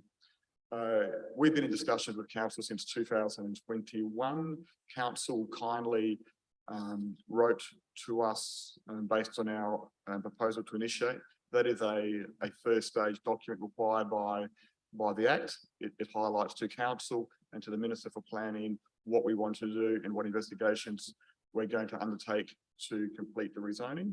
The council provided in principle support. The Minister endorsed the proposal to initiate, which is the first stage document, in October. We're now in the process of writing up this document, which we have to do in accordance with the Act. And that incorporates a whole range of investigation, and we'll be consulting on that document in late March. And we'll certainly give council a copy of that document before we formally start the engagement process. Essentially, it's to rezone that land from rural to residential park, and it'll essentially copy over most of the policies on the residential park into the new area. As I've mentioned, the residential park zone for this site allows people over 50 to reside in it, and the average age is around 75. Where we're going to retain several overlays. Overlays are a technical term in the code, for example, highlighting where significant and regulated trees are. From our process, this flow chart comes from the state government. Is there a pointer here? That's cool. We're at the preparation investigation stage, which is a second row. We'll move into community and government agency consultation to the third row, end of March. We anticipate that there'll be a decision from the Minister for Planning. So the Minister for Planning is the decision maker. He'll seek advice perhaps from the State Planning Commission. We're hoping, if all goes well, by the end of the year, the land will be rezoned. In that process, we'll be working with council to determine what infrastructure agreements might be reasonable. The last row is tabling to Parliament. So all code amendments, all rezoning projects, once they're approved by the Minister, are presented to Parliament. They're rarely changed at that point. Normally, once the Minister grants approval, they stay live. And after that process, an application can be lodged for the actual development. A number of investigations have been undertaken relating to Aboriginal heritage, affordable housing. I won't read all of them, but they're there. We've recently provided council a copy of some of those investigations. By the time when council had drafted the report, but they hadn't seen those our report. So what they have got, or council staff have, Aboriginal heritage, flora and fauna, traffic and site contaminations coming. Oh, and we've also provided the 5 stormwater flooding report. The actual code amendment will be supplied to council staff probably early next week. And we'll also supply council staff with what we're proposing to consult with the community as in fact sheets. I'll highlight the key infrastructure issues. Our traffic engineer has recommended sealing a portion of Hillier Road, which Martin's happy to do. We've identified the location of significant and regulated trees that'll be in our code amendment. The code amendment doesn't have much to do with respect to those because there will be a significant and regulated tree overlay, which means at the time after this rezoning is implemented, when the applicant wants to actually develop the land, he'll have to have regard to that overlay, which essentially says you've got to try to retain those trees. The stormwater is an issue for us. We respectfully have a different view to council staff regarding stormwater, and we'll be seeking to come to a mutual acceptable outcome before we submit the code amendment to the minister. Essentially, our engineers Fife hold the view that there's a successful stormwater solution which involves a detention basin to the rear of the site and filter the water and release it into the Gawler River. At the back, at that northern section, that rear section, the land slopes quite heavily towards Gawler River. Option 3 is council's preferred option, and we understand the reason why council prefers that option. It promotes recycling or reuse of water. The problem we have, it takes a significant portion of our land. So here we are trying to promote increasing land supply for affordable housing, and there's a large chunk of land which erodes the objective of the rezoning, particularly where we think there is a suitable and lawful other option. Now we're happy to work with council in a bit more detail during the community engagement process to try to resolve this issue. But we're just keen to flag it now, just so there's no surprises. Community infrastructure, the residential park will incorporate a range of its own, if you like, in-house community infrastructure. Remembering these residents, their average age is around 75. So there will be a community hall, an activity hall, and those functions will be contained within the residential park.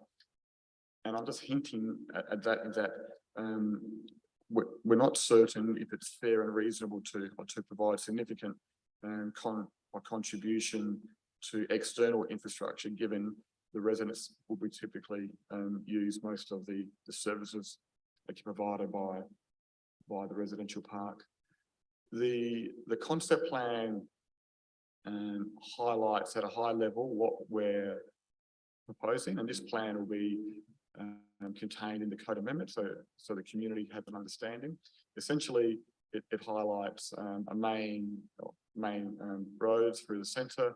The orange areas highlight community hall or activity centres within the residential park zone, and the northern area highlights the open space. So a portion of that northern site, based on mapping from state government, is potentially flood prone.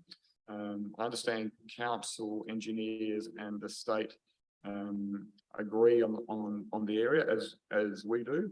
So although our preference is that land will be contained within the residential park, there'll be a concept plan highlighting that as open space. We can't build on land which is floodplain, and nor do we want to. The community engagement process, we break down community engagement in the following three stages. It will likely start, if all goes well, in late March and run for 6 weeks. I say if all goes well because we don't control the date of the community engagement process. So we prepare the documentation and we prepare all the community flyers or fact sheets. Then we submit that to State Planning Department, and then they upload it on their portal. They typically take around 2 weeks to upload the information. So we've got to ensure our timing aligns with them. We've prepared a detailed community engagement plan, which I think is included in your agenda papers.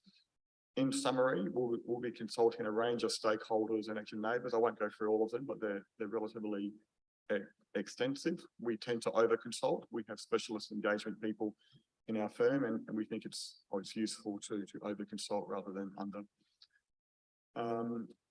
We will be letter dropping or mailing all the landowners within that area shown in red. This is different to what happened in the earlier DEPA process prior to the code. So the community engagement process is much more significant and it's targeted. So all those landowners will receive a letter from us and fact sheet, and we'll certainly follow up where we don't hear from them. Part of our engagement process includes meetings with council, and part of that will be to discuss the stormwater infrastructure issues, a drop-in session at the residential park, one-to-one meetings if people require it, online surveys, mail out and fact sheets and evaluation forms. This is, I know you can't read the text, but this is an example of a fact sheet which we send out with all actually letters and can be made available to council or council's library. It highlights what we're proposing in 2 pages. It's drafted in layperson's terms. It highlights if they need greater details to contact a person in our office. We give them the name, a direct number, and a specialist, a dedicated email address, and our engagement team actually responds to that engagement. Yeah, that's where we're at. So just to highlight, we're about to start the engagement process, hopefully late March, and council has another opportunity to formally comment on that process. Thanks for your time. Thank you. Were there any questions on that, Councillor Hennessy? Thank you for your presentation. I'm just wondering with the community engagement, given that most members of the public don't go to Planning SA portal, nor do they go chasing websites, has any thought been given to perhaps promoting or engaging with social media and perhaps the local newspapers so that a larger proportion of the community can be aware that this engagement process is happening? Thank you. Thank you, through the chair. The answer is yes. We absolutely agree with you. No one's checking the Planning SA website. And that's why we mail drop and we write. So we go to council and we ask council for the addresses of all the people highlighted on that plan, and we directly write to them. And they're submitted with so in addition to the letter, they also receive the fact sheet. We're happy to chat to the Bunyip, and there will be a drop-in session at the residential park or somewhere nearby. It might be Everson Gardens Community Hall. So it's certainly much more than just a website address. And that's an important issue. So to carry on, when we justify the ultimate rezoning to the minister, we have to convince the planning minister and the State Planning Commission that our engagement has been genuine. There is an engagement charter which we're all required to abide by, and the State Planning Commission or the minister has refused code amendments, or at least one code amendment in the past, where they thought the engagement wasn't genuine and wasn't appropriate. So we're quite keen on that.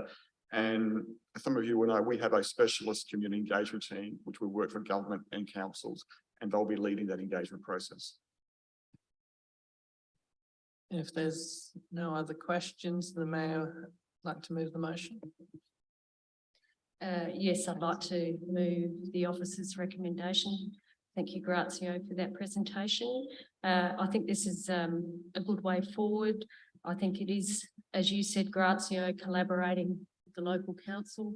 I think that's critically important, and coming to a consensus around community contributions. I think it's more than appropriate that if you, a proponent-led code amendment, you do get a significant uplift, and with the alternate development, you again get an uplift.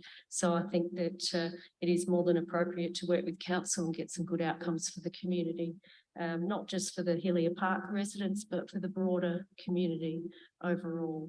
So I think this is a good motion. Thank you. Do we have a seconder? If we don't have a seconder, the motion will lapse. Councillor Hughes. Yeah, I'm happy to second it, so the motion doesn't lapse. I do have, I do like the council staff's suggestion with the stormwater, so I think that, and as the mayor said, with the contributions as well, I think that's appropriate, because it is quite high density living as well, that there is that contribution to the community. And yeah, this will come back to council as well after the consultation. So yeah, happy to second. So discussion, Councillor Solomon. Just a quick question of clarification. I'm sure this is fine, but it may be best suited to Andrew, but through you, Chair. Obviously, we've got that information from the Planning Commission, which references the minister's decision about the rural area which has come through. Just want to double check that's only rural residential and wouldn't have any bearing on this, so we're not setting anyone up for failure. Through the chair, none of the minister's advice on Hillier Cudler would have no bearing on this. All right, is there any other discussion on this motion? Councillor Lorna. In general, I think it's a good idea. We need to be providing some better homes for more affordable home. Where I'm getting a little bit stuck is this is pretty much the same thing that happened on Adelaide Road, where state governments come in and said, we're doing this. These guys are coming in and doing their presentation, showing what they want to show, say what they want to say, and go away and make their own decision. And we haven't got a great deal of say in it. So for myself, to stand by my grounds, is I'll vote no against it. Is there any other discussion, Deputy Mayor Shanks? Yeah, look, this code amendment, I can give my opinion, I guess, on the area and I guess the border of Gawler. I think there is an aging population in our region. I think that's well documented. I think being able to provide these sorts of spaces for the population is necessary. I am keen to hear what the feedback is of the area, because, you know, it does relate to the area that we were just talking about. But I think in this particular circumstance, and given the residential village that already exists in the area and what a residential village would actually bring to the area, i.e. business, and also provide those aged care opportunities, independent living unit opportunities for the region, and for that area, I think is a good fit. Where I was, so I probably won't digress to another code amendment, but I think this one in particular does suit the area, given the business is already happening. But I am keen. And again, that's my own opinion, but I am keen to hear opinions of people in that area and see how that engagement plays out. As we know, as elected members, community consultation has a very low uptake. So I'm really keen to start seeing how that will be better. So Yeah, look, I'm happy to support this, the way it suits. Councillor Hennessy. Thank you. I'll also support it. However, I do note, as councillor Lorna has said, we have a situation that's very similar, that council's role is extremely limited in terms of the community consultation, and our role as elected members, I note that. However, I do find it interesting that given, as Deputy Mayor said, given that we've just had a large number of people interested in what's happening in terms of development in the Hillier area, they've left the room. So it's strange how our community thinks about such things. I just find it's a little bit inconsistent. But again, maybe with a good community engagement, they will pick up and get those people being part of that process as well. Thank you. Yeah, I'll just have a question for Mr. Goodsell. So obviously there's a 0.7 here about making a formal submission. There's been comparisons to the Vidoulas situation. What sort of changed here in that we are, I guess, promoting a different view as a council? Just to be clear, are you asking what the differences are between this proposal and the Vidoulas? In terms of, there's a lot of discussion about, there's the formal aspect of this is the process, this is noting the process, but we also have differences of opinion between the staff and the proponent that's been reflected in a submission around stormwater and that kind of thing. Just around that is my question. Sorry, thank you for the clarification.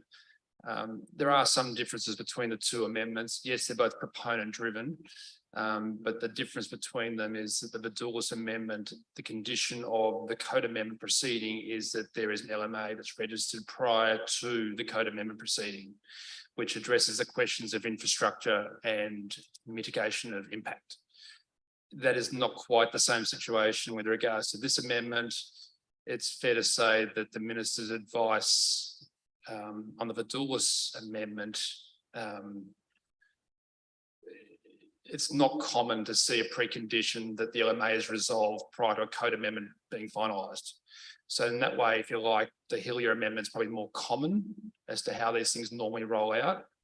And sometimes there are technical differences of opinion between proponents and council staff, as Grazio pointed out, and I'm sure we'll iron them out one way or the other, whether it's now, whether it's later, but it's fair to say that we're having a bit of backwards and forwards at the moment.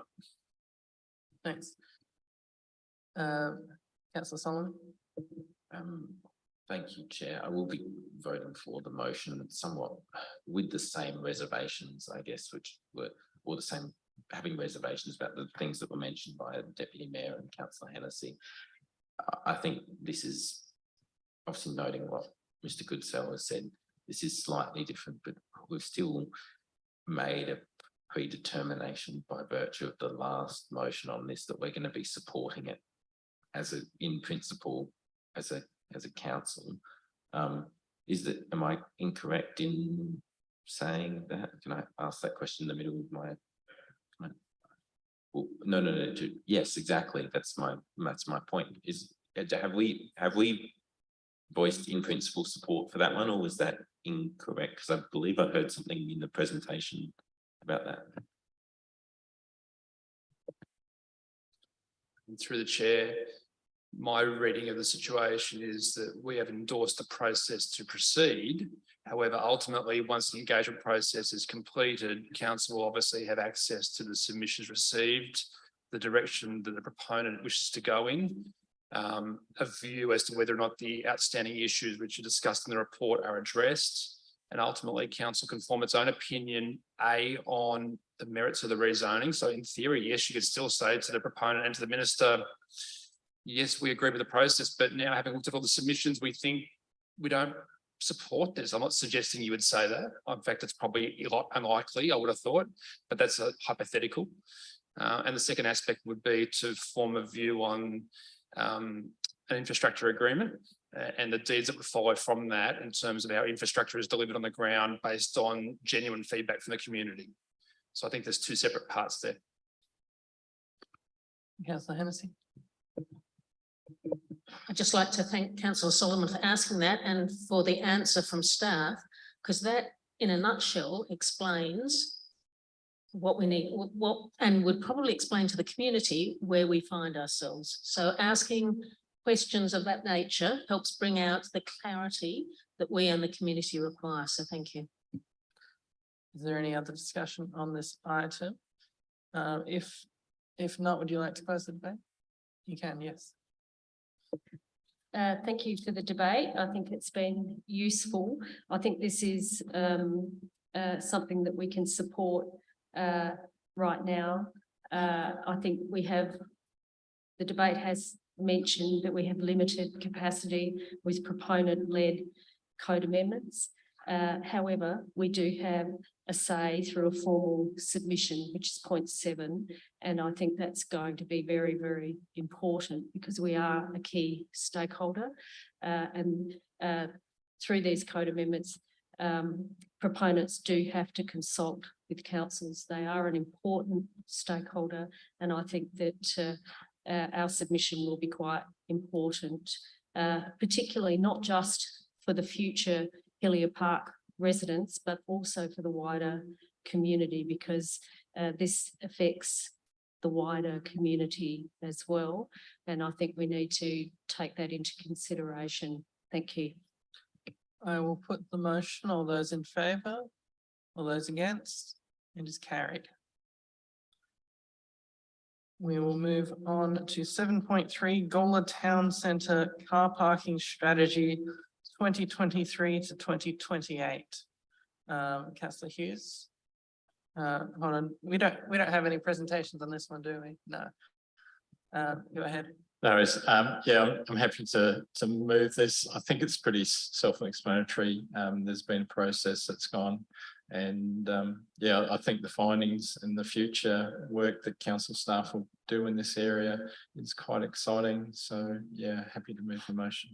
And the mayor? I'm happy to second the motion. I think it's about time we put this in place, and I'm really looking forward to seeing where this takes us. Thank you. Discussion, councillor Hennessy. With the agreement of the mover and the seconder, I'd like to suggest a slight change to the point 4. It just says there that we're going to adopt, I think we're adopting actually not a draft, but we're adopting it into actually being the town centre car parking strategy for one. I think that's just, but more importantly, I would like to take the words publishing on council website out and put the words informing the community.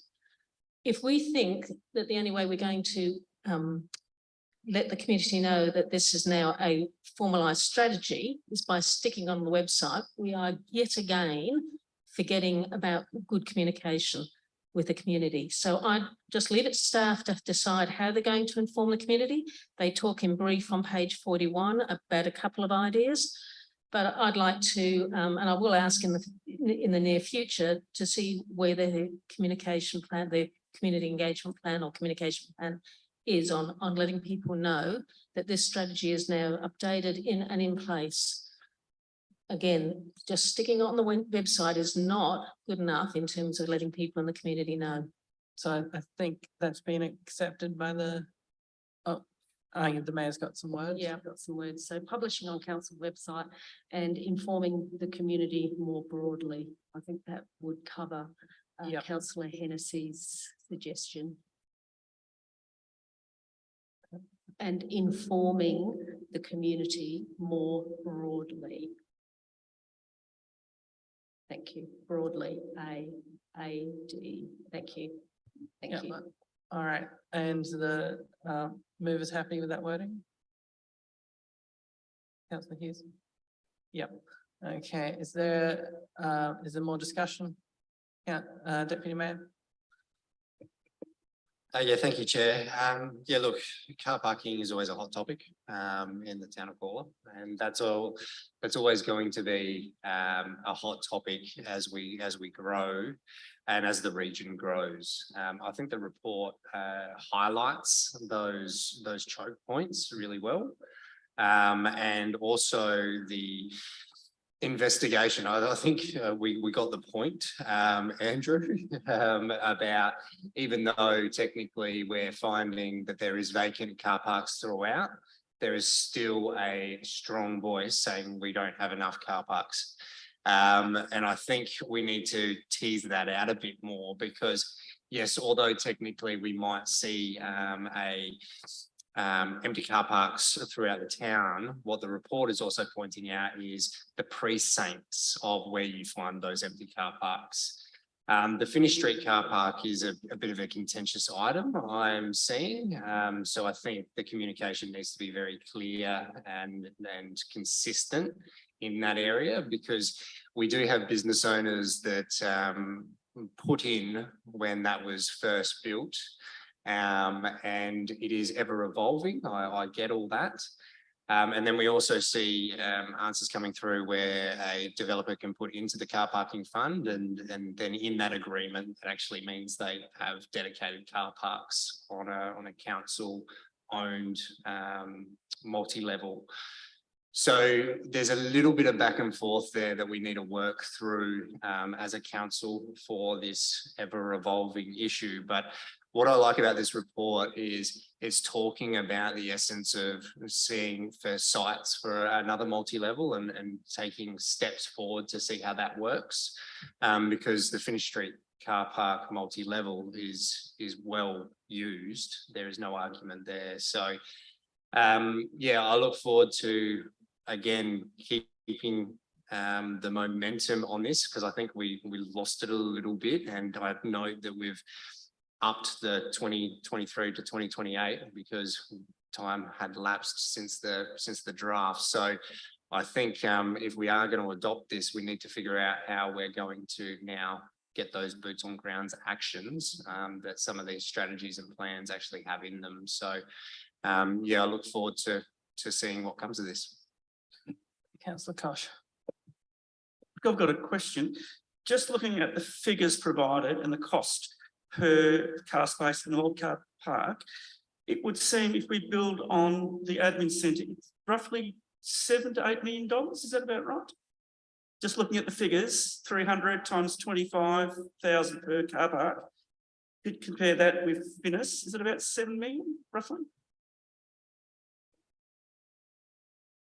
More courageous council than me to calculate what it's going to cost to build a car park that hasn't gone through a detailed design. You could well be right, but I'm not going to say you are. There's a process we'd have to go through, and I'll rely on people with more skills than myself to give you an answer.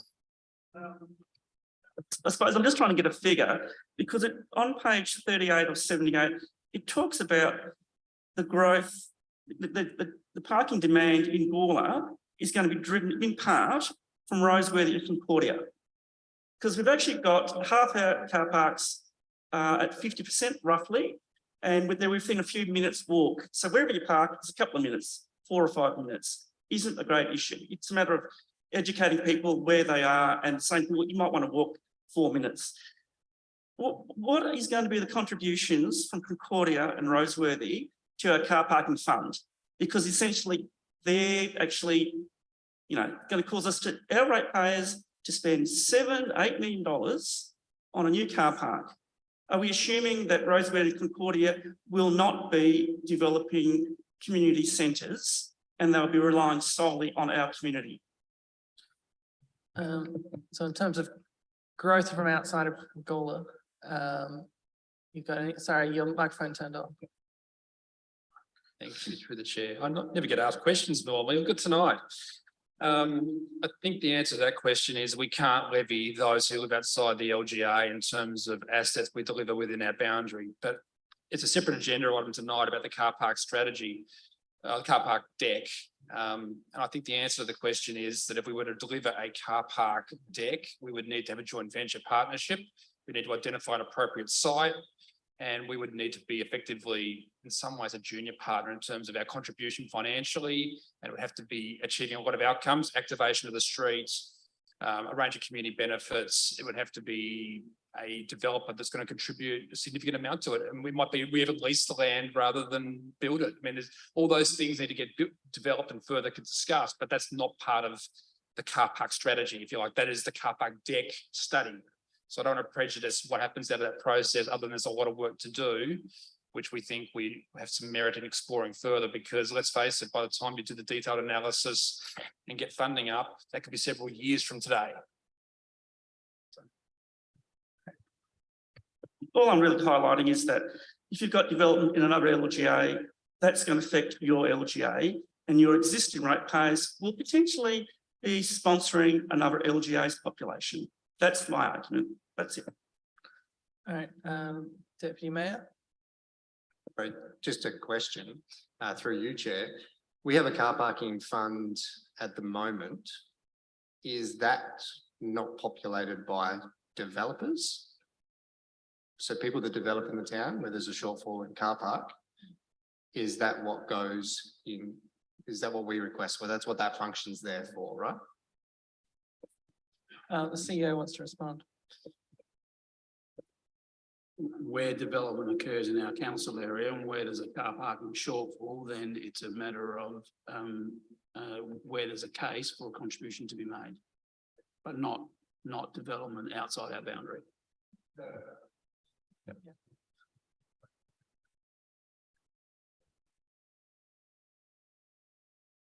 So, is there further discussion? Councillor Solomon? It's just two things I want to raise, and they're smaller things in the grand scheme, but just really good to see in there the acknowledgement of public transport is a state government thing, just the acknowledgement of that connectivity and having those routes which connect to the train station into the main street, and also the looking at in the future the turnover of the car parking in the main street and how that how businesses interact with that. I think that's really good, just because we know increased traffic in the main street has a very limited amount of increases patronage to a very limited amount, but foot traffic increases it significantly. And as new developments pop up around Gawler, I think taking those things into account in addition to everything else which we're doing in the strategy is a really positive step. Yeah, and there's depending on when we potentially get an extension of the train line, that will have a major impact on our own council strategies as well.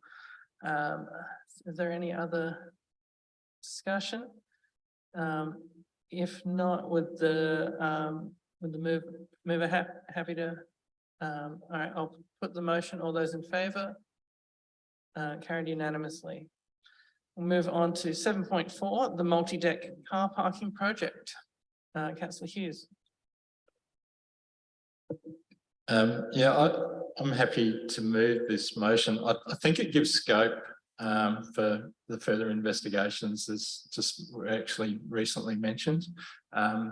And I think we've all got ideas. I think, as Councillor Solomon mentioned, the state government's got a responsibility with the train stations and that car parking.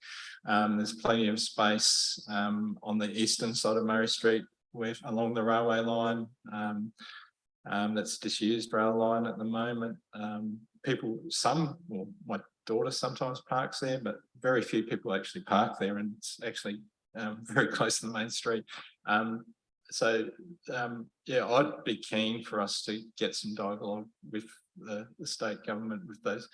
We've seen major extensions to car parking in the Evanston Gardens area by the train station there. Every couple of years they make that car park bigger. I think there needs to be some real lobbying put on the state government, because we do anecdotally have people parking in Gawler all day that just catch the public transport. That's something I think we need to investigate. But I think this motion allows us to continue on with the investigations and this process of the decks and other options in Gawler. But I think the state government is a key partner. Thanks. May I wish to second? Thank you. Yeah, look, I think this is an important piece of work. It is important to investigate other sites and plan for our future. And I went to a national local government conference, and the most people talked about was car parking, and that is an Australia-wide problem. It's not just Gawler, let me tell you.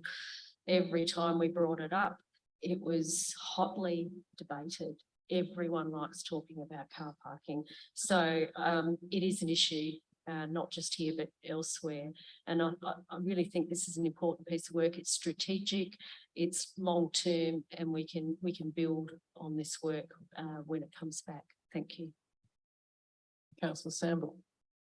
Yeah, thanks, Mr. Chairman. It's a great report, and I applaud Andrew and his team to put this together. But I'm just wondering every time how Goose Island miss out on a car park. Goose Island, and I know what you're going to say, but it's on a floodplain. It takes about 10 seconds to start a car, unless it's a Holden, and that sort of thing to get it out of the way. And surely Goose Island could be developed as a car park or an RV friendly, but I won't get into that. Deputy Mayor. Yeah, look, I agree with the mayor. It is a very important piece of the puzzle. And given the conversation with the car parking strategy endorsement, I think plays a big role in that. And this is about that feasibility. This is about the practicality, all those things that we're going to see come back that we either agree will work or won't work. You know, the consultation that goes with that. You know, this is the start of years down the track if we're successful, but it is the thoughts that we need and the strategy that we need now to develop and think about what that looks like. And in answer to your point, Councillor Sample, yes, you can build in a floodplain if it's non-habitable. That's 100%, but there is definitely engineering problems around it that you need to be able to mitigate those sorts of things. And yeah, I just want to commend Andrew for this report, because again, it is, and I also like how you've separated the reports too, some feedback there, because you could have quite easily given us an 8-point motion in the last one. Which we do see happen, believe it or not. But I like the idea that this is separate and provides those overarching thinking in the space, which has initiative tied to it, which again, I really commend. Councillor Hennessy.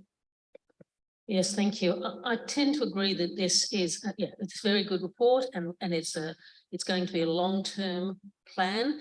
And again, like the rusty nail, got to say, we need to explain exactly that to the community so that we don't get a knee-jerk reaction of, I don't like that idea, I don't want that, I don't want that. This is something that's got to have to be investigated fully, looked at some options. We're going to have several discussions, I suspect, about this, but this is our long-term planning for the impact of the growth that is here and is coming as well. So I think, again, I'd like to see some communication explaining what we're doing to the community. Any other discussion? If not, as a mover, happy to put the motion. All those in favour? Carried unanimously. Now, did people want a short break? Go to the toilet, etc. Come back at 9:35? Yep. All right.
So we're going to get started again soon.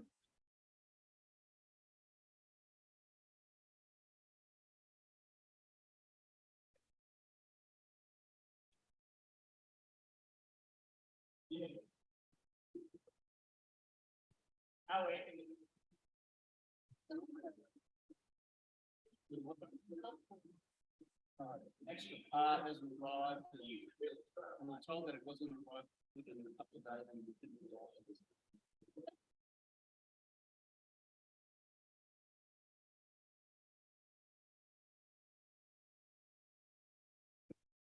All right, I think if there you go.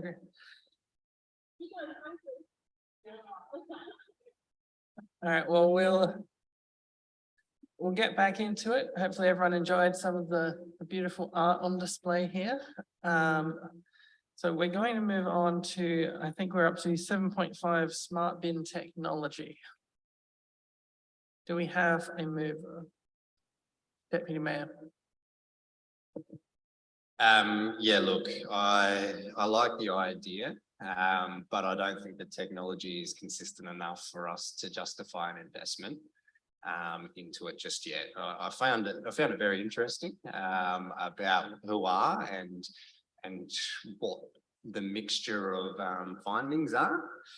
So this report was actually quite informative, and to be honest, when I'm in those council areas, I probably will go looking for bins, which tell me that 5 years ago and I'd slap myself. But anyway, so I think the information here, yeah, is right and just moving forward. Not to say that we might not look at this technology in the future, by all means. It's just, it's not quite there yet, and I'm not willing to be a canary while they figure out the bugs. You're willing to second, Councillor Koch? Yeah, I'm happy to second this. This was my budget bid, because I'm just concerned about, well, look, I'm keen about improving efficiency within the council, and this was one way of doing it. For example, only emptying the bins when it got to a certain height instead of, say, emptying it on a timetable. So it's a shame that the technology isn't up to speed as I would have hoped, but we are going to have these town services workforce plan review come back to us soon, so we could look at some of the issues around that and look at more efficiencies, I think. So I think we might achieve it anyway, just through workplace efficiencies. Thank you. Any other discussion? Councillor Hughes. Yeah, I'm really concerned to see we've got approximately 200 bins. That's just amazing. National parks have got rid of all their bins in all their national parks. Barossa Council have got rid of most of their bins in most of their reserves, toilets, buildings. They don't have very many bins at all. Yeah, it's something I've noticed. They're slowly getting. I think we have to be really careful. That we're just having staff driving around emptying bins, and we have to be really, as Councillor Koch said, look at those services that we provide. I think it's important to have bins in the main street, don't get me wrong, but I do think in reserves in some areas, I think a lot of people are looking at ways of efficiencies. I know in my workplace, we got rid of having individual bins and just have a central recycling, which was 9 bins where we recycled everything into those 9 bins for recycling. And yeah, straight away, the amount of rubbish, because you don't have a desk side bin, it reduces, and you're quite careful with waste. And I just think that we have to be very careful with waste, and also being everyone's bin, people bring their rubbish to us as well, and just producing busy work for staff. But yeah, I just think we have to be very strategic in this area. We haven't been winning any Tidy Town awards with our 200 bins. So yeah, I think we have to be really careful and be with the services that we provide. yeah, and every time we put in a reserve, just be mindful of, you know, whether it actually needs.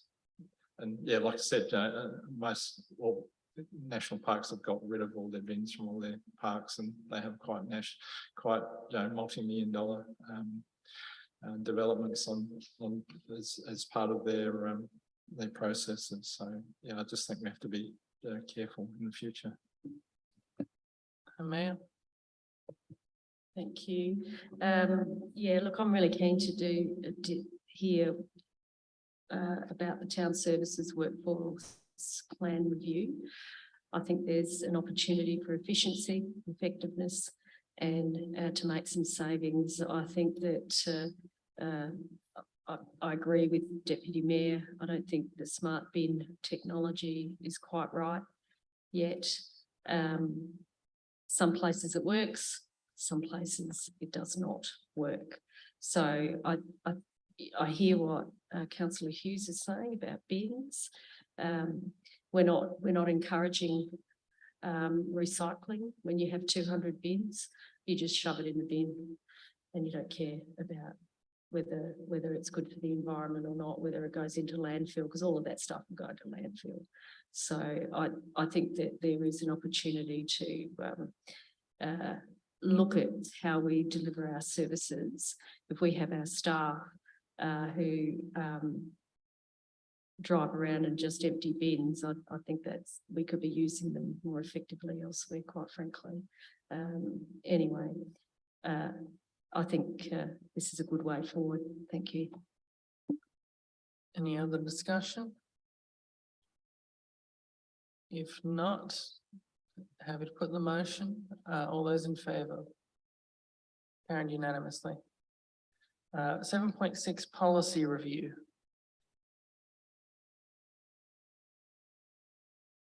Do we have a mover? Do you have questions? Or you can give your questions.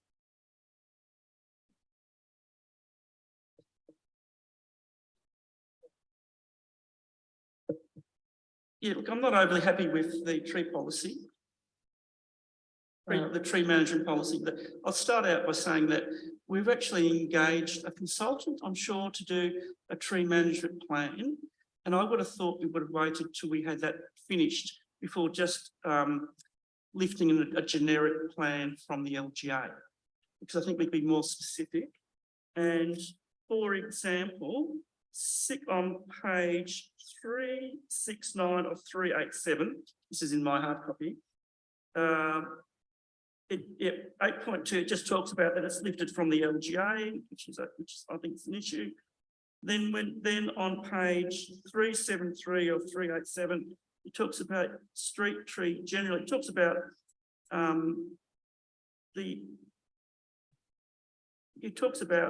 how often we will actually inspect and maintain the trees, and it says it says not to be less than one inspection for every 5 years. So that means you could actually have one inspection every year. So I think that just needs to be really clear, because I think we need to be careful that we're not over inspecting, because we had a case where we had a consultant come in and do a complete street audit, and I think it cost us $30,000 or $40,000. And I think from memory, 6 months later, we did another audit of all the trees by our staff. So all of a sudden we were doubling up. So by having that clause in there, without being more specific, I think there's an issue. There's also, I think there's an issue around the. There's a question. No, I was asked to raise questions. Well, I'm providing all the. I'm commenting, I suppose, because I'm not happy with not happy with it. If you don't have questions, maybe we should have a motion then, and you can discuss it. I'll move not to defer this policy. That's my view. I don't think it's up to scratch. So would you like to remove tree management policy from the motion? Is that what you're suggesting? I would like to remove both the tree ones, because I'm not happy with both of them, basically. All right, well, sorry. I'll move motion that we move. I'll just remove those two. I think Wendy's got. clarification? Thank you, through you, Chair. So I do concur with some of the comments that Councillor Kosh has just made. So the tree management policy and the tree removal on council land policy, that they're both due for renewal, which is why they've come up through this report. But the content in them does need to be updated, and that will be a fundamental part of the tree management strategy process. But that has been deferred until 23-24 because of resourcing. I haven't got enough resources to do both a playground and inclusivity strategy and a tree management strategy. They're both intense, big documents that require a lot of well thought out community engagement. And the problem is, if we remove these from this report, I guess my question is, do we end up with no policy on these? Because we're still going to have tree removal requests. So well, that's my question for you then as staff is, so the old tree management policy, what's its expiry date? If we don't adopt this new one, do we just continue with the old one? Yes. So if we defer it, we're going with our previous tree management. All right, so would you like to move a motion that says that it be deferred? Or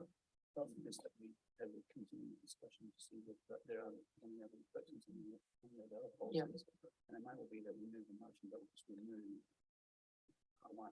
Yeah. So just, does it? Yeah. Does anyone have any, before we formulate a motion, any other parts of this that they'd like to move in and out of the motion, etc.? If not, potentially we can have a motion that just removes point 1. Or should we explicitly say that the following policies be deferred for point 1?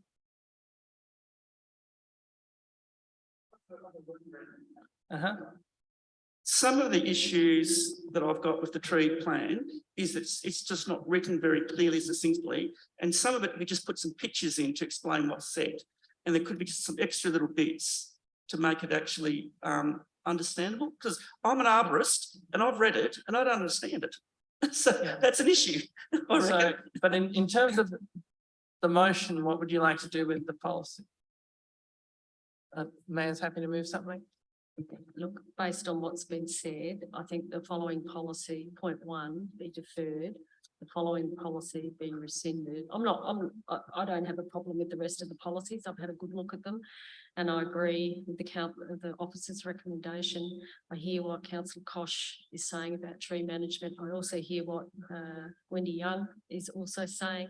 And I think that if we defer them, then they can come back when we have the strategy. And I think it will make a more holistic management for trees. We'll have a tree strategy. We'll also have policy that backs that up. And I think that they should come back together myself. And I just think that sounds like there's quite a lot. And hearing from staff, I think that point 1 be deferred to a future meeting. Councillor Hennessy, you wish to second it? Oh, sorry, go ahead. It's okay. Just a question from staff as what they see of the risk of deferring. I just need to understand if there's a risk to us.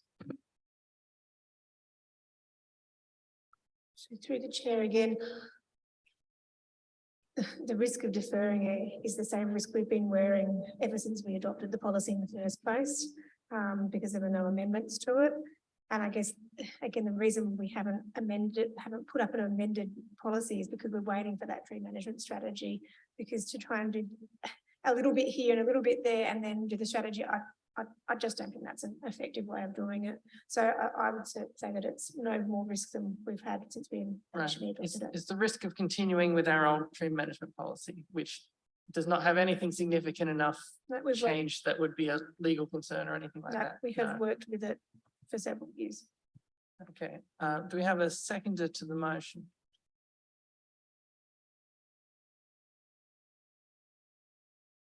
Councillor Kosh. You wish to speak?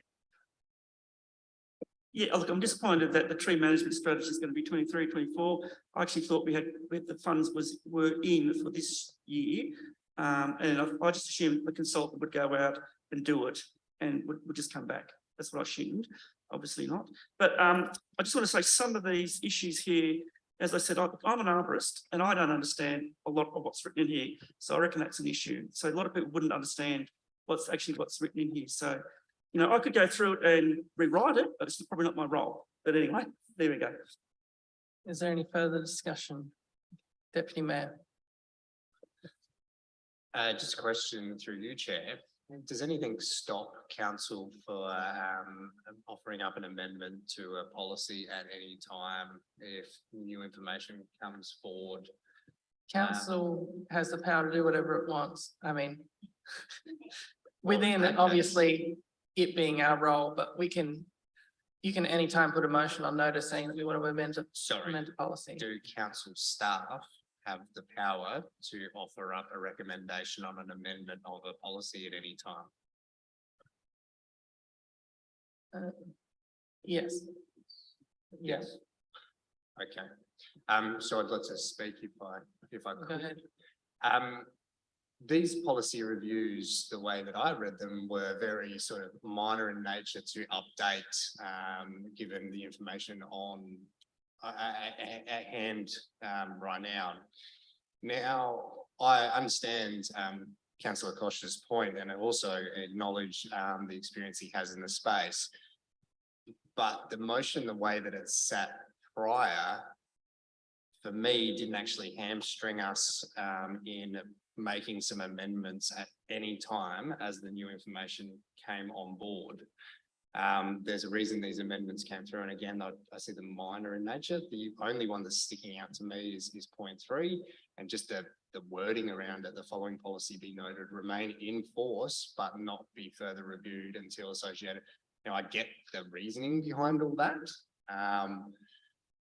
But that was only really my feedback. But the way that it sat before, I wasn't intimidated by the amendments that were made to the policy, and it is in our direct business that we do need to look at these things biannually, and this one was due. So yeah, I sort of have taken a different position, and I wasn't really, I'm sort of on the fence. It doesn't really bother me on the deferred, but I'm almost trying to figure out, well, now we're just back to the old one, and then we don't benefit from the amendments that are obviously wanted and needed.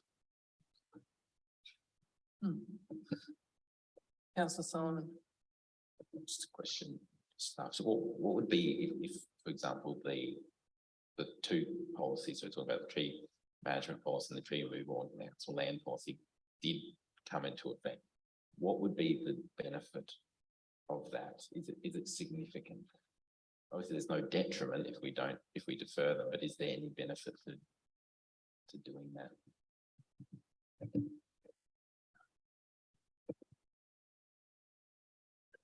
Through the chair. So like I said initially, I agree wholeheartedly with Councillor Koch that there are some significant improvements in both of those documents. I mean, the tree management one is one you're looking at, Councillor Koch. I think the tree removal on Councillor Land, particularly for me, leaves some gaps that open up room for interpretation, which I don't think we should have. So, I don't perceive that there's a risk in leaving them as they are and deferring them to future meeting. If we were to make amendments to them between now and the tree management strategy being done, there probably is a benefit because it will clarify some of the lack of clarity in those documents, which would be great.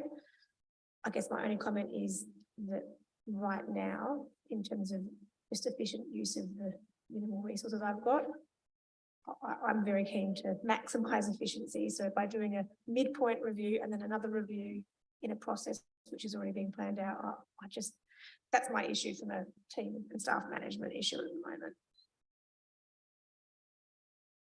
Do we have any further discussion or questions? If not, Does the mayor want to speak? Just briefly, I think there's been a good debate on this. I think, thank you, Ms Young, for providing your comments. I think doing the tree strategy and updating these policies at the same time, taking into consideration the further information that we will be provided through the tree strategy will help us get a better quality policy.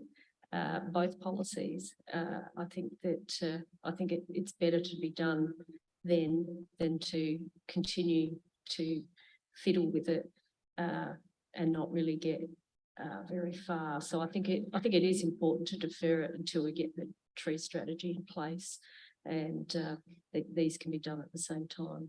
Thank you. I'll put the motion. All those in favour? All those against? It is carried. This takes us to the appointment of a deputy chair for the committee, 7.7, which was added as a supplementary, but I don't know if the people who got hard copies received it. Well, it's fairly self-explanatory unless it goes to a vote, in which case we'll have to drag out the rules and regulations, but otherwise it's an appointment for the upcoming year of a deputy for this committee. Deputy Mayor, did you have a? Oh, I was just going to put myself forward. The only reason I will do that is because I have an interest in the IES, and I have been a deputy chair prior in this committee, so I know what it takes. But yeah, look, if someone else would like it, I'm more than happy to step aside. It was just yeah, supporting yours, I guess, Chair. Is there anyone else with an interest? Otherwise, is someone happy to move the motion that is up there that Councillor Shanks? Yep, Councillor Hughes moves it. Do we have a seconder? Councillor Lorna, any discussion? All those in favour? It's carried unanimously. This brings us to information reports. Mayor. I'm happy to move the information reports en bloc. Thank you. Sure, so that's climate emergency action plan, the valuation of street trees, and was there another one? Yeah, there's one. The Heritage Grant annual update. Yeah. Yeah, on bulk. Yep, thank you. And Councillor Hughes wishes to second. He wishes to speak. Just quickly, yeah, thanks, Mr. Tim Kelly for the climate emergency action plan. Yeah, it's quite exciting, and I think having aspirational targets, it's quite surprising how quickly you can actually get to achieve them too, which is really good. And yeah, it's a great report. Just on the tree reporting, and I know there's a further report to come. It'd be really good to actually look at what Adelaide City Council is doing with their valuation of street trees. You know, they're actually putting quite large valuations on trees that have to be removed or even modified in developments, and making people actually pay that money because they know it actually changes the character of the street, and they actually put a value to that. And yeah, we're talking, you know, 16,000, 30,000, even, you know, 50 to 100,000 for yeah, the valuations for certain species. So they really, and I think Unley Council is another one that's also got quite huge valuations on trees. But yeah, apart from that, yeah, really good reports. Thank you. Further discussion, Councillor Hennessy and then Councillor Kosh. Yes, thank you. Thank you to the three officers for their reports. They're very clear and informative. Particularly like to thank Mr. Kelly in his risk evaluation, which appears on page 65. He identifies a risk as the community might misunderstand the intent of council without regular quality information, and the mitigation for that, of course, is council can remain on the front foot by regularly providing clear updates and communicating achievements and further priorities. I'm going to be asking for something like that in all future reports. Councillor Koch. Yeah, look, putting a value on street trees is very, very difficult. There's two main methods. There's the Burnley method and the modified Burnley method. And they look at all the characteristics, you know, ranging from the age, the species, the location, et cetera. And they can get quite expensive. And I agree with Councillor Hughes there. We need to be really looking at all those methods to actually get a real value, because sometimes a tree can be undervalued. And we really need to know that. And Burnley, that's where I studied. So the Burnley method is quite good, but the modified Burnley method takes in some other elements as well. So, you know, balance up the two, we should be fine. Thanks. Deputy Mayor. Thank you, Chair. Yes, I'll be for the motion, you know, the noting reports, but the Climate Emergency Action Plan one, I just really wanted to again thank Tim Kelly for this. What I like about this is it's actually setting up the process on how we're going to be reported back to not only this chamber, but also broadly to the community. You know, I'm very close to the Climate Emergency Action Plan, being on the working group, as were you, Chair. And we purposely made the plan to be clear on our actions. And also part of that was making sure that we're reporting back on our achievements, and that also goes for the things that maybe we can't achieve as well. It works both ways in that aspect. And I think the progress and priorities report that we're looking at tonight is all a part of that. And also what I like in this report is just clearly stating the runs on the board that we've got, and the most biggest, I mean, we cannot forget the LED streetlight project, which has been a major benefit financially to this council. And if you remember, I think it was a $20,000 budget for the Climate Emergency Action Plan Working Group to invent this document. And then all of a sudden we've came up with a solution for streetlights that are netting us $80,000 a year. So I think those runs on the board need to be really highlighted throughout, because at some point in time, we're going to come across a climate issue that we need to address that might not result in a profit straight away. But we need to look at our emissions as a profit too.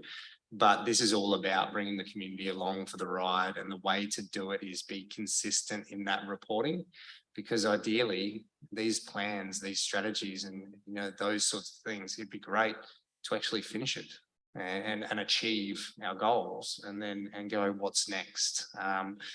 So yeah, I really thank Tim and the team for putting this together, and the more reports to come, the more runs on the board, when we start being able to tip over some of that feedback that we need to stick to our lane. I mean, how good is it having $80,000 in the kitty because of something we did the right accounting as the working group to identify a problem and then offer a solution?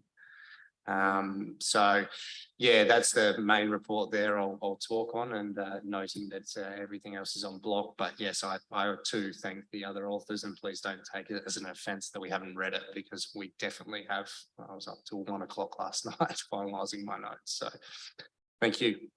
Yeah, lots to read this weekend. Is there any other discussion? If not, the mayor happy to move the motion. All those in favour? Carried unanimously. That brings us to items listed for discussion, and items listed for discussion at future meetings. If nobody's got anything, we'll move on to questions without notice. Do we have any questions, Deputy Mayor? We touched on the inclusive play strategy. When are we thinking the timeline on that? Through the chair, yes, that's a very exciting strategy. So we are just at the end of the voting process, so we're about to appoint the third contractor. And they will get started straight away. So I would expect we'll be starting consultation in March. And it will start with quite a broad set of engagement activities, a survey, a meet and greet, just to start to understand people's attitudes and understanding around playgrounds and inclusive play. And from there, there'll be there's a whole heap of things that's going to happen. The Apex Park Inclusive Play Space will wrap up in with that engagement because it's obviously very well aligned. So we'll have an actual practical, tangible example of some conceptual sketches to include with that engagement. There'll be a draft strategy. We'll get to a big Plan the Park event sort of around May. So trying to target it when it's not going to be too hot, but hopefully not bucketing down with rain. And from there, there's going to be a whole heap of targeted work, targeted stakeholder engagement. So all groups, if you've got any of you who've got contacts with groups or stakeholders, please start sending that my way and make sure that we really want to make sure that it gets to the target stakeholder groups, but the broader community as well. And the draft strategy will come to council. And we might, whether it'll be a council workshop or I think pre-council workshop. Yeah. So all about to kickstart. So yeah, it's actually a really busy time in playgrounds. There's Carlton Road, it's got a concept design is ready to go out for consultation.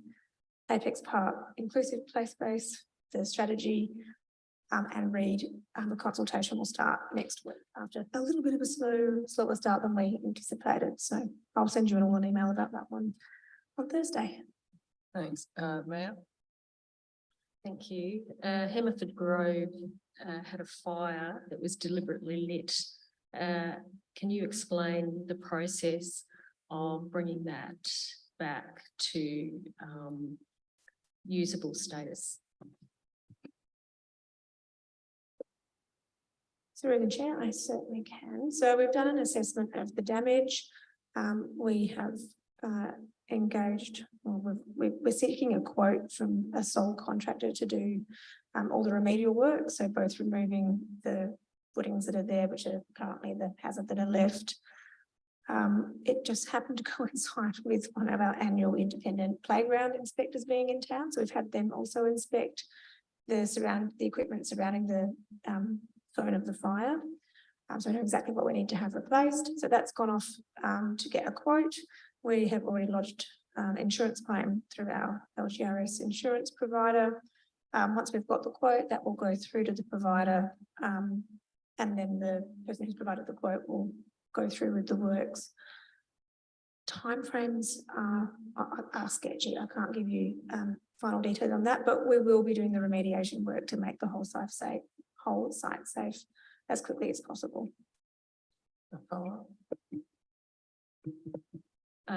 The community is contacting me on wanting to know timelines. So I think it's really important that we keep them informed of timelines. And even though we may not know when it's going to be resolved, if we don't say anything, people are going to get really quite annoyed, and because they're not being kept informed.